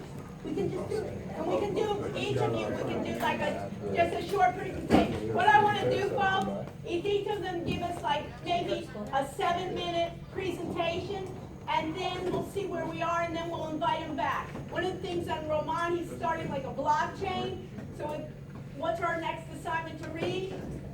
The blockchain, so then hopefully he can come back, and then we can be more involved in asking him, and the same thing with Smart City. Once we do the AI, we can continue. Yeah, it is. So, yeah, leave it to me, and then we'll do it. Okay. All right, so let's even The start. FCC finally approved Bitcoin. Like that. Okay. Oh, they haven't yet. But Okay, so Raimundo, why don't we just start now? Because later on, once we take a break, me and you will be the only ones left in the class. Okay, so let's do it. So where do we need to go, Raimundo? The Smart City page, Right here. Oh, yeah. Okay. So maybe opening, I can explain it showing the, okay, if you go to the top of the Here? page, yes, at the top of the page, you will see we have, So everybody there, Coral Gables, what was it, coralgables.com/smart city? Smart City. Okay. so I can talk a little about Smart City Hub and maybe show the. You have like 5 minutes, just give them like an overview of what Perfect, we'll will do. do. Okay. Okay, so what do I need? Should I go all the way to the top? Yeah, we can maybe show them what is the digital supermarket. Okay, all right, so where do I need to go? Okay, so if you go, without closing this, going to Smart Stories. Where? Smart Stories is this. Oh, link. this one? Without closing this one, maybe you can. Okay. If you scroll down, you will see two posters where I can maybe show. Oh, yeah, the this. poster's good, I love this poster. Okay, so here, okay, do I start now? Or do Yeah, I- start now, Okay. because I'm not, okay. So basically, a smart city is a city that leverages technology and innovation to improve quality of life, improve customer service. So that's what a smart city is, pretty much. A city that cares about sustainability, cares about improving traffic issues, improving quality of life issues for our citizens. So every city can be a smart city, actually, even if you don't have advanced technology, if you have the mindset that you want to improve your services, you want to improve the way how you provide services to your citizens. In our case, we leverage a lot of technology. So maybe you can, on this poster here, Yeah. okay, if you go to the top of the poster, you will see what we first define is what is the mission of a smart city? Continuous improving customer service and quality of life. What are our stakeholders? Our ecosystem is people, businesses, organizations, teams, and IT systems. So in our Smart City Hub, we're trying to provide what we call a digital supermarket. So for us to be able to provide a digital supermarket, we need to enable all the other layers that are below. I don't know if we can scroll down so I can Yeah. show them pretty much the, so even below to the very bottom of the, here. So we need to enable high-speed communications. Without high-speed communications, we have no way to deliver those services to the citizens. So that it's a smart network that provides resiliency for hurricanes, because we live in South Florida, so we need to be able to survive those events and provide services to first responders, police and fire. And also we are able to provide communication for a layer of cyber-physical systems. So Internet of Things, we have a combination of smart lights, sensors for environment, traffic sensors. So smart lights would be what? What's an example of a smart light versus a dumb light? So a smart light has a spine and has a brain. So the spine basically is the communications that provide those seven pin connectors that allows you to put a controller on that light. On that controller, you provide PoE, power over Ethernet, and you provide also power to those sensors. Sensors can be optical sensors for traffic analytics. It can be edge analytics for parking, for environment. And also you can have communications to your mesh network. So you can have multiple lights in an urban landscape, it can be a street. They are all talking to each other. They are connecting to a controller, and that controller goes back to the cloud. You aggregate the data. What do you do with that data? That data becomes actionable information for urban planners, for traffic engineers, for technology planners. So you get all that data, you aggregate that data, you apply artificial intelligence, analytics, machine learning, video analytics. You aggregate all that data, and what do you use it for? To lower crime. So in 2 years, using this technology and data analytics, our public safety officials, they have been able to reduce crime in 40% in just 2 years. And we have improved our consumption of energy, water. We now are monitoring our water canals for flooding, for water quality. So we are doing a lot of things with that data. And now that's the part that I want to show Doctor at the top here. This is what I call a digital supermarket. The Smart City Hub is the link that Dr. Roshina gave you, coralgables.com/smartcity. This is a platform that gives you a lot of things. Gives you a data marketplace, gives you GIS tools, open data. GIS is geographic information systems, right? Yes. So we have a lot of those tools here. It's open data, it's free. Everybody can access it. You can use it. You can use it for your assignments, for your research, for your homework, for everything. Why? Because this data is available, it's free. Everybody can use it. Those citizen engagement tools, Internet of Things is live. So now, just to finish, wrap it up, I can maybe show them the live sensors on the Smart City Hub, that the other web page that we had this before. one? This one, yeah. And the other one. So this is the page that you access with when you have time. Look at all those tools look at the citizen initiatives. You can collaborate with us because we have APIs, we have open data. Do you have a good idea? Do you have maybe like an idea how the city can improve traffic, transportation, citizen services? We welcome your input. So go to the initiatives and register as a developer and help us build more value. More applications. So, for instance, the police, are they having, basically, they wear cameras on themselves now? Coral Gable, are you evaluating that? We are evaluating body-worn cameras. Police is doing a pilot now. And there are two types of technologies. One that connects to the taser devices, and the other one is like a mobile app, like a cell phone that they can attach to their bodies. So a cell phone, so they can do that, okay? And then Crime Intelligence Center, then you're being able to reduce the crime through the data, and then the smart city. So probably a common question people are asking is, what are my privacy? Here I'm walking around in downtown Coral Gables, are you doing facial recognition, and you're keeping track on how many drinks I'm drinking down there at happy hour, or how are you responding to that? We're not doing facial recognition. It's very controversial, and some cities has been shut down. Like Orlando, they tried and they didn't do it. So we are not doing facial recognition. We are gathering anonymous data that is not private, personal identifiable information, or PII. We are not gathering any of those. In the right of way, in the public right of way, we are counting anonymous traffic. Anonymous vehicles, anonymous people, we are counting, we are providing that analytics. But we are not going into those kind of things that really enter into the invasion of the privacy. Mm-hmm. We have to comply with a lot of regulations. More than 8 audits a year that we have to comply with PCI, So compliance HIPAA, that you think about, right? and we even have a camera that is looking at the person that is watching the cameras. So you have full accountability, and we have to comply with a lot of regulations. So yes, we are mindful of all those. So what are your challenges in going forward, and how can we help you? So our partnership with the universities and with the student classes has been very productive. You can register as a developer. You can help us build more value here. You can look at our data and our API, which is freely accessible here, and you can find ways how to make sense of that data. You can provide ideas for projects. You can become interns of our smart city initiatives and our projects. So there are many ways how you can get involved. Everything you do has an impact in the quality of life of your community. Okay. Anything we do in Coral Gables impacts the entire county, because we are in the center of the county. When we improve public safety and traffic, we are improving it for the entire Miami-Dade County. And then I just heard that you got an award too, and what was that award? Congratulations. Thank you. Thank you for our team. We have a great team, 23 IT employees, 1,000 employees in the entire city, and partners. Together, we have won the first place nationwide in the Digital Cities Award.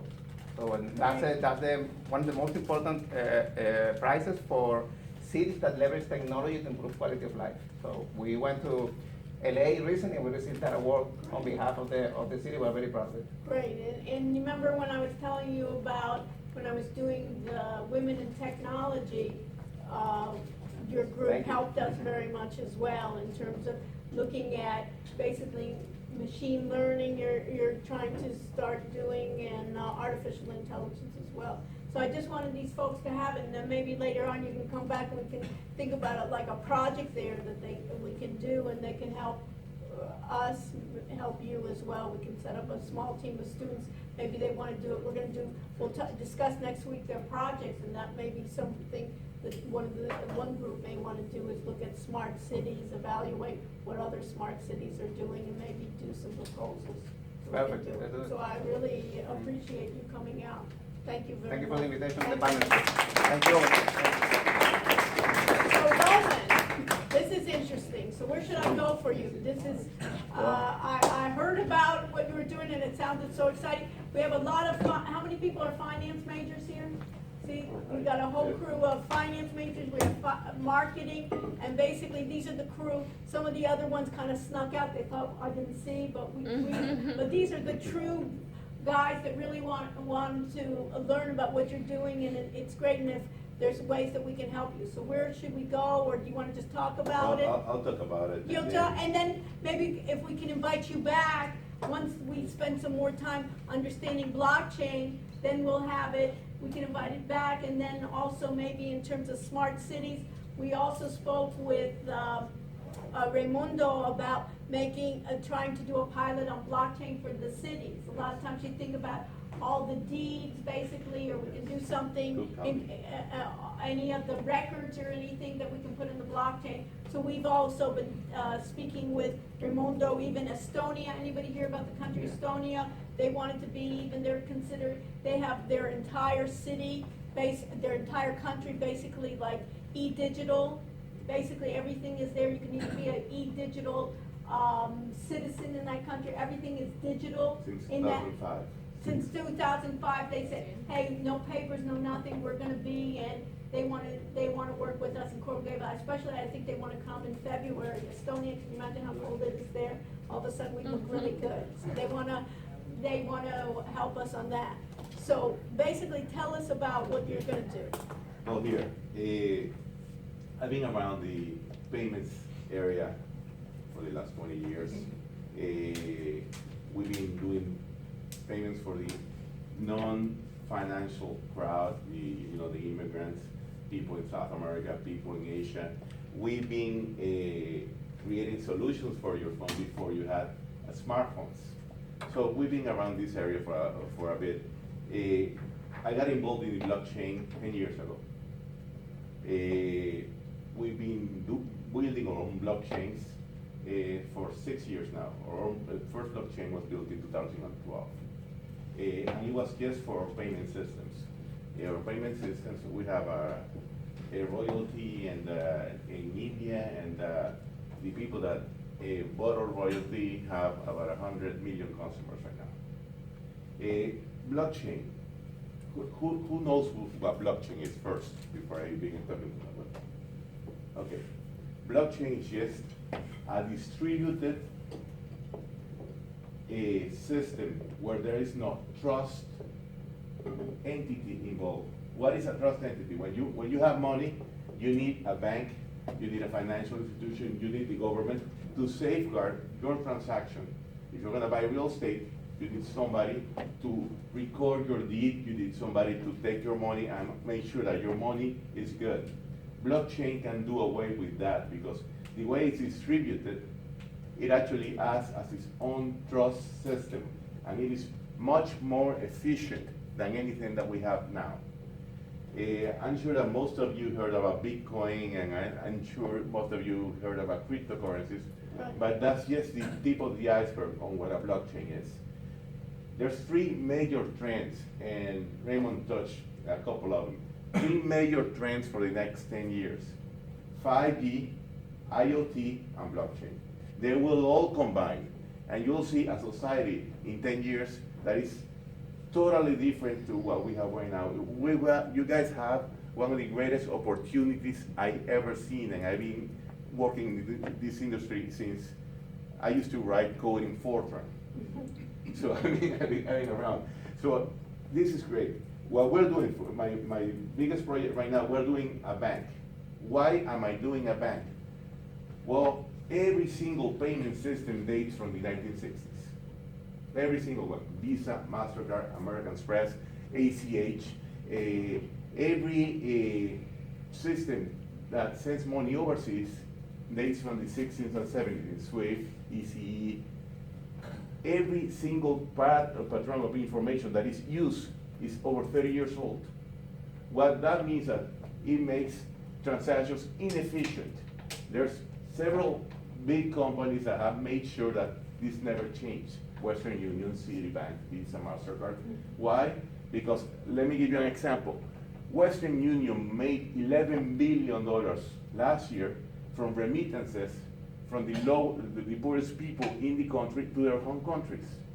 Sometimes they charge 15% of the amount to send money to Peru, Philippines, Colombia, anywhere. When I found out about that, and I found that there was technology about it, I said, I can see it, but we need to change the world. We need to change this. And that's when the blockchain began to be a feasible idea. The thing is, because of cryptocurrencies, because of out of the 2,150 projects in the blockchain that came out in the last 2 years, 1,700 over are scams.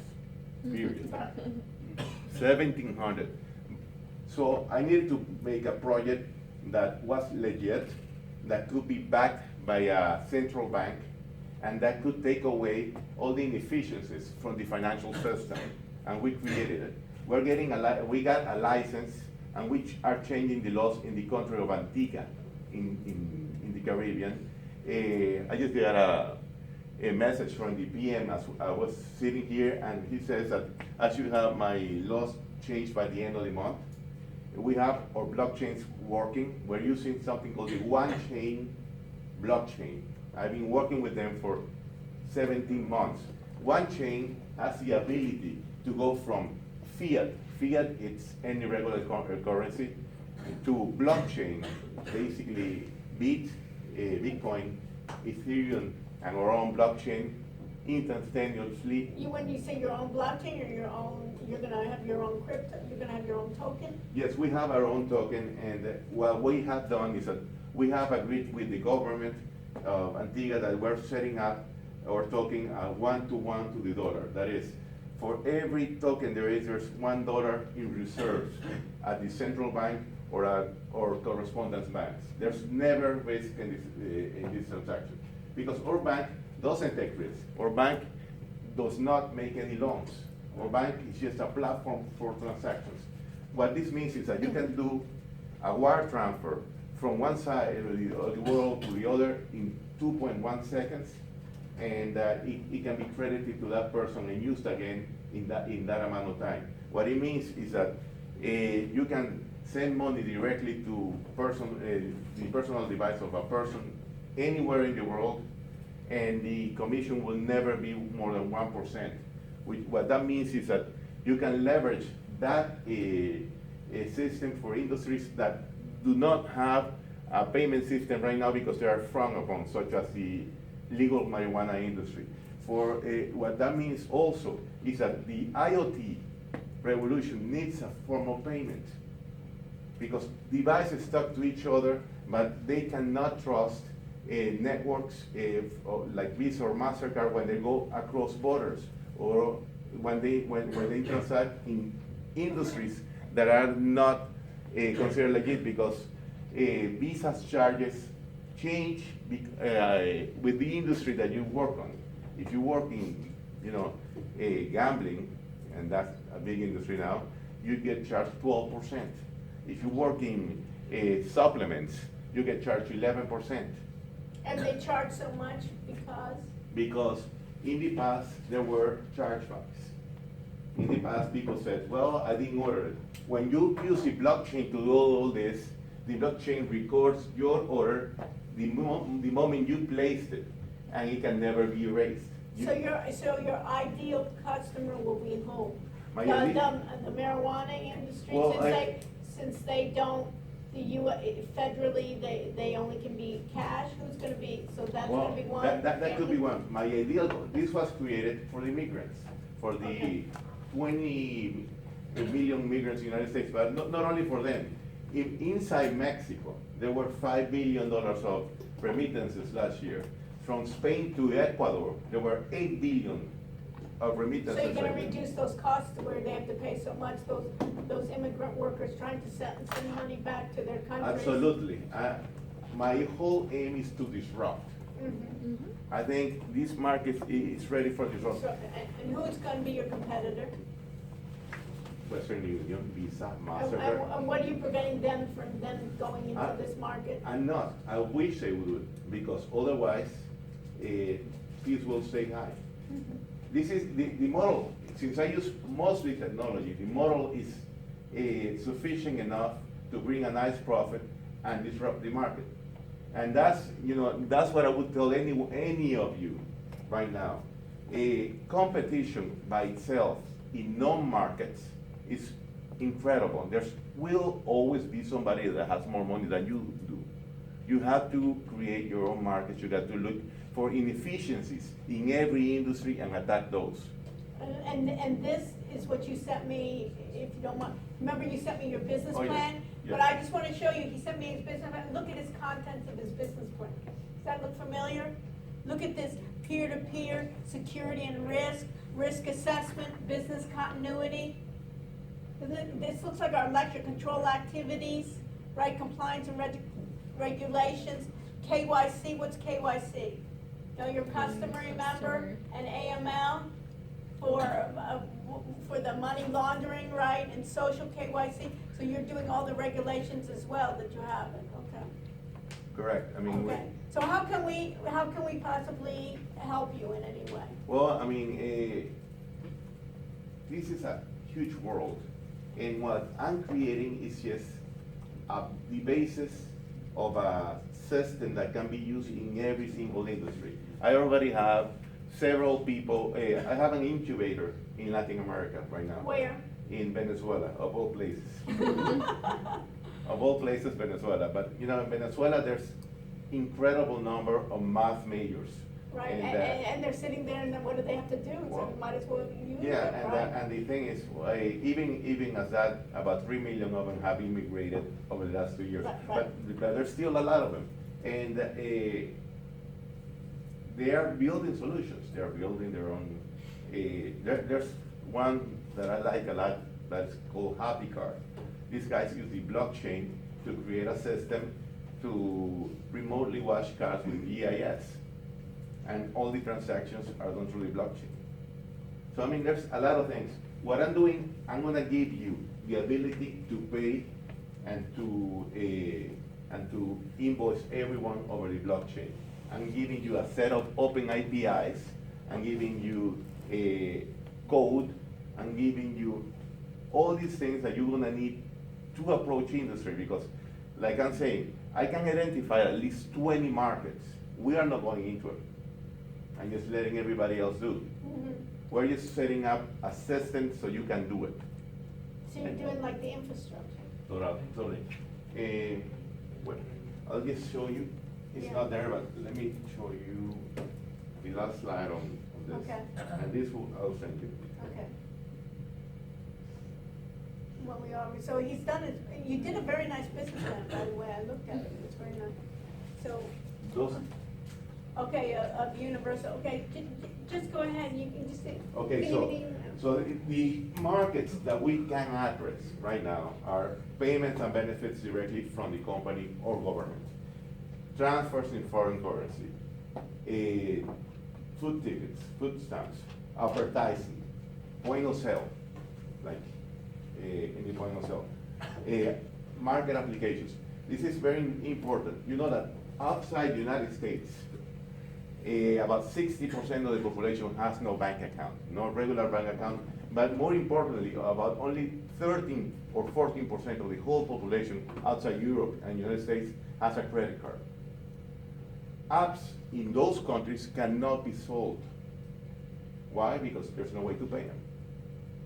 This is one of the things that we're looking at. Lottery and games, prepayment of telephone. Outside the United States, 94% of all telephones are prepaid. 94. Payment of services, electricity, cable, taxes. Cash withdrawal and balance transfers from person to person, e-commerce, microcredits, government benefits, among a bunch of them. But I can tell you, there's so many uses for this type of technology that, you know, even if it's not with me, guys should look into it, because your future will definitely have to deal with this. So that's what we're gonna do after, you know, we're gonna start next week with blockchain in this class, and then afterwards, they have an exam in spring break, but after that, we'll continue with that, and if you don't mind, we can, Sure. invite you back, so let's So take a couple. basically, your bank just converts like USD or Colombian pesos or whatever into Bitcoin and Ethereum? Or No, it converts it into our own coin. Let's call it BIIT. They're gonna have their own token. So why wouldn't I use like USD Tether, which is a currency that you could use? Because USD Tether has had major problems assuring people that they are fully backed. But So, even without USDT, whatever, even another currency like Bitcoin or whatever. Bitcoin fluctuates. You don't, you can, if you want to make a stable payment system, you can have a currency that is See, that's fluctuating. a problem if you're gonna do if you're just gonna use Bitcoin and when it fluctuates 50, 60, 80%. So your coin is just gonna be fully backed with zero risk? With zero risk. And it's gonna be $1 to dollar, basically equivalent. Correct. So you can convert even Colombian pesos into your coin and then USD into your coin whenever you want? Yes. That's his idea. Yeah, wouldn't this technology enable like black market transactions or that kind of thing? That's very interesting. However, if you look at there's a know your customer criteria that people must pass, not only to get to my currency, but when you liquidate in fiat, you must comply with KYC regulations of the Hong Kong country that you're regulating. So, I mean, if you want to be. You're not trying to evade the know your Absolutely customer no. rule. Absolutely not. Why are we doing this? Once you study blockchain and cryptos, you'll find out that the main problem that most people have is cryptocurrencies and the blockchain usually have two keys. One is a private key and the other one is a public key. The public key is what it is to transact among the whole world. The private key is like your dollar bill. This is your cash. Problem, people lose their private keys all over, and there was an article 3 days ago that somebody lost their private keys for $178 million. Oh my god. And they're screwed. There's no way to get them. There's no way to get them back. So what we're doing and why a bank? Well, you know, banks traditionally take your cash and give you a record, and you can use checks, credit cards, and other forms of payments. We're taking your private key, securing your private key, and giving you your public key. So we make sure you don't lose your private key. That's the major thing on why doing a bank and not doing a change like whatever, like BigFin or any of the wallets that are around. Second thing, we take care of security. We have filed a patent on security on our databases. Our databases are built with 4 different blockchains, plus a timestamp, plus an IPv6 for every transaction. So it's very difficult for us to lose one set of data. Like I said, this is created because people need to bridge the real world right now, which everybody uses a bank, traditional, since they've been using it all their lives, and the future where everything is going to be IoT blockchain, everything. So there needs to be a bridge for people to move from one side and another, and we're trying to do that as well.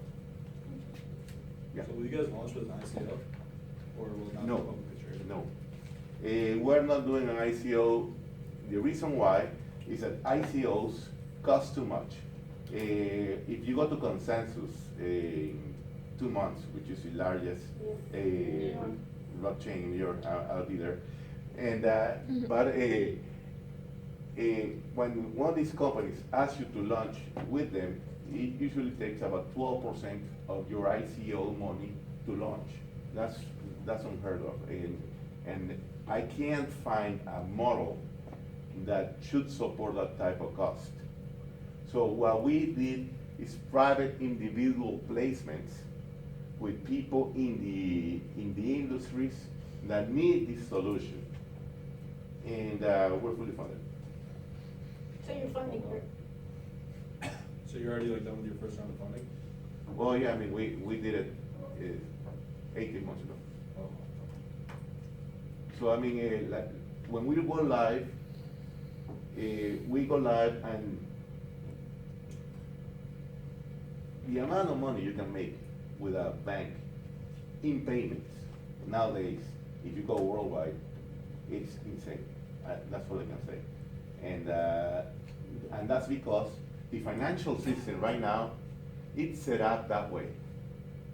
It's set up to keep the Banks of America, the Chases, whatever, making billions of dollars every year. It's set out to make a wire transfer to Europe that should cost cents. Costs you, the retail consumer, $75. That's the problem. We need to change it. Yeah. How many people do you have working for you right now? 12. 12 people, wow, and how'd you get your money at? Yeah, so how did you get your, so when are you're gonna start in March in Antigua? You chose Antigua because they were susceptible? Yeah, I chose Antigua for a few things. First, because they went through a very bad banking crisis in the late 2010s, more or less. They had a big mess. And then the government changed. The prime minister used to be a banker. They have grown over 5% over the last 7 years, every year. They even grew 3% the year that they got hit with a major hurricane and they are progressive. I sat with them and convinced them that the island needed a strategy for e-commerce that included a bank and included a way to have companies setting up in Antigua to have a very, very lucrative incentive, and this is that companies that set up their servers in Antigua only pay 1% taxes for 40 years. Yeah, that's all. So when you see that people are moving their companies into the cloud and building dApps and building all these things, companies can literally choose which is their home market or which is their base. So if you have servers all around the world in AWS or in Google Clouds, you can say, well, I'm located in Antigua and I'll pay 1%. That's the beauty of it right now. And like I said, numbers are pretty good. Okay, great. So thank you very much, and you guys can stay for a few minutes? So we'll invite both of those when we finish up with the exams and so forth, and let me know. I'll invite those folks back once with others. We can even have the whole talk.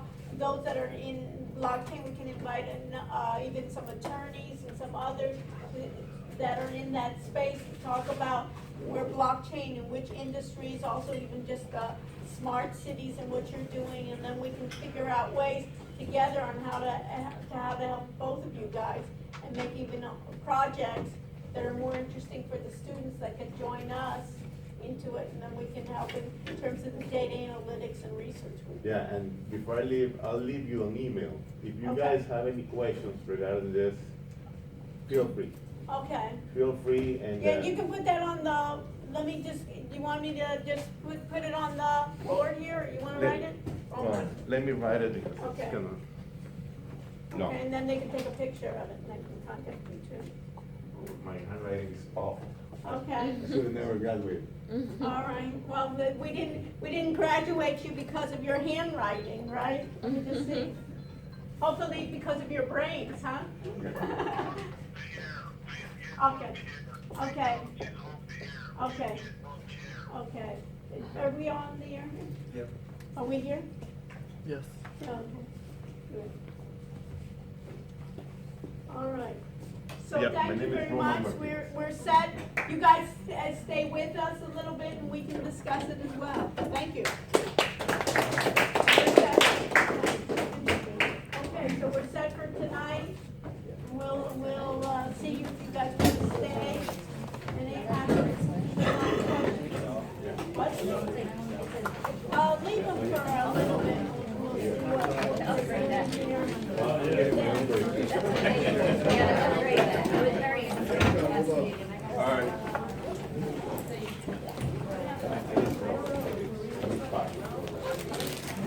Tyler, I'll be outside. Please, could you stop it?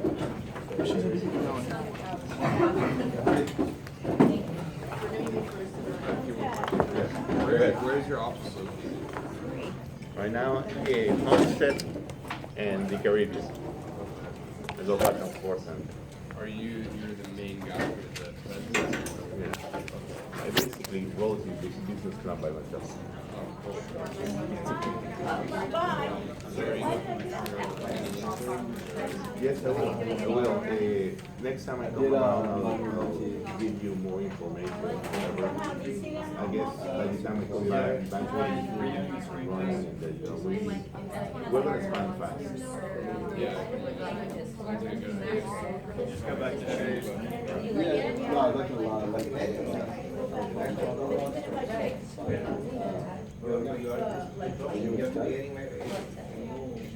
Yeah, that's what I usually do. I looked at, things that you guys have done. Hey, thank you very much, appreciate it, that was really interesting. Good questions. Good comment. Oh, thank you. Okay, I don't know. Sorry, I just meant to We thank just both got of off you the for air. Yeah, same, didn't know See how that, to like let's this put this off. The only thing that we didn't get back. Real estate. No, maybe when I had a meeting recently with Delaware, they were doing also for this, like this, for creating digital personas using blockchain, biometrics, they don't have any,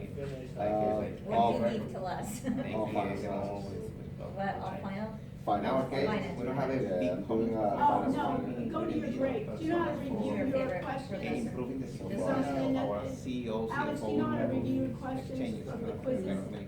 parking out. Okay, I think you have I to go think to. probably, maybe a Carlos Rodriguez or, Go to your break. I think Mendo's classes, interesting. Yeah, so yes, we funding all those things, all those systems, and I was thinking also there was a conversation of creating an internal Yeah. ledger Me between too. counties and cities. You're right. So we do it as transactions, Okay, and sometimes there are losses related to the transaction fees. remind me next week. And between governments, it's like taking money from this pocket and putting it in this pocket to take it from this pocket and put it back in this pocket, and then you have losses. Thank The government can improve that and make it more efficient. Thank you, I just want, I thought about. What was it Google was? Banking. What? We're trying, remember? Change their own. Oh, I know. I get it.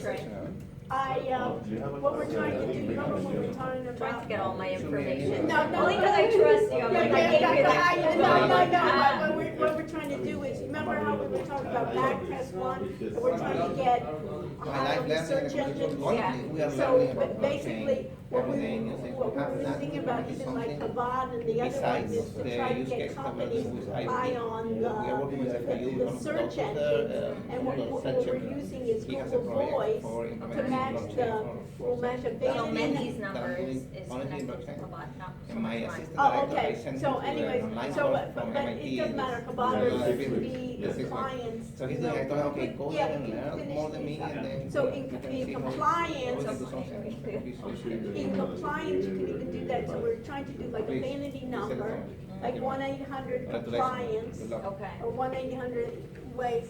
So let us figure out, Roman, maybe, first of all, mucho gusto. So that's the first time, because Avi was telling me that you This is know my me. nephew, by the way. Oh, this is your nephew. What is your name? Milton. Milton, okay. He goes to school here. I was gonna say, you're familiar that you were here. What are you studying? Economics. Economics, okay.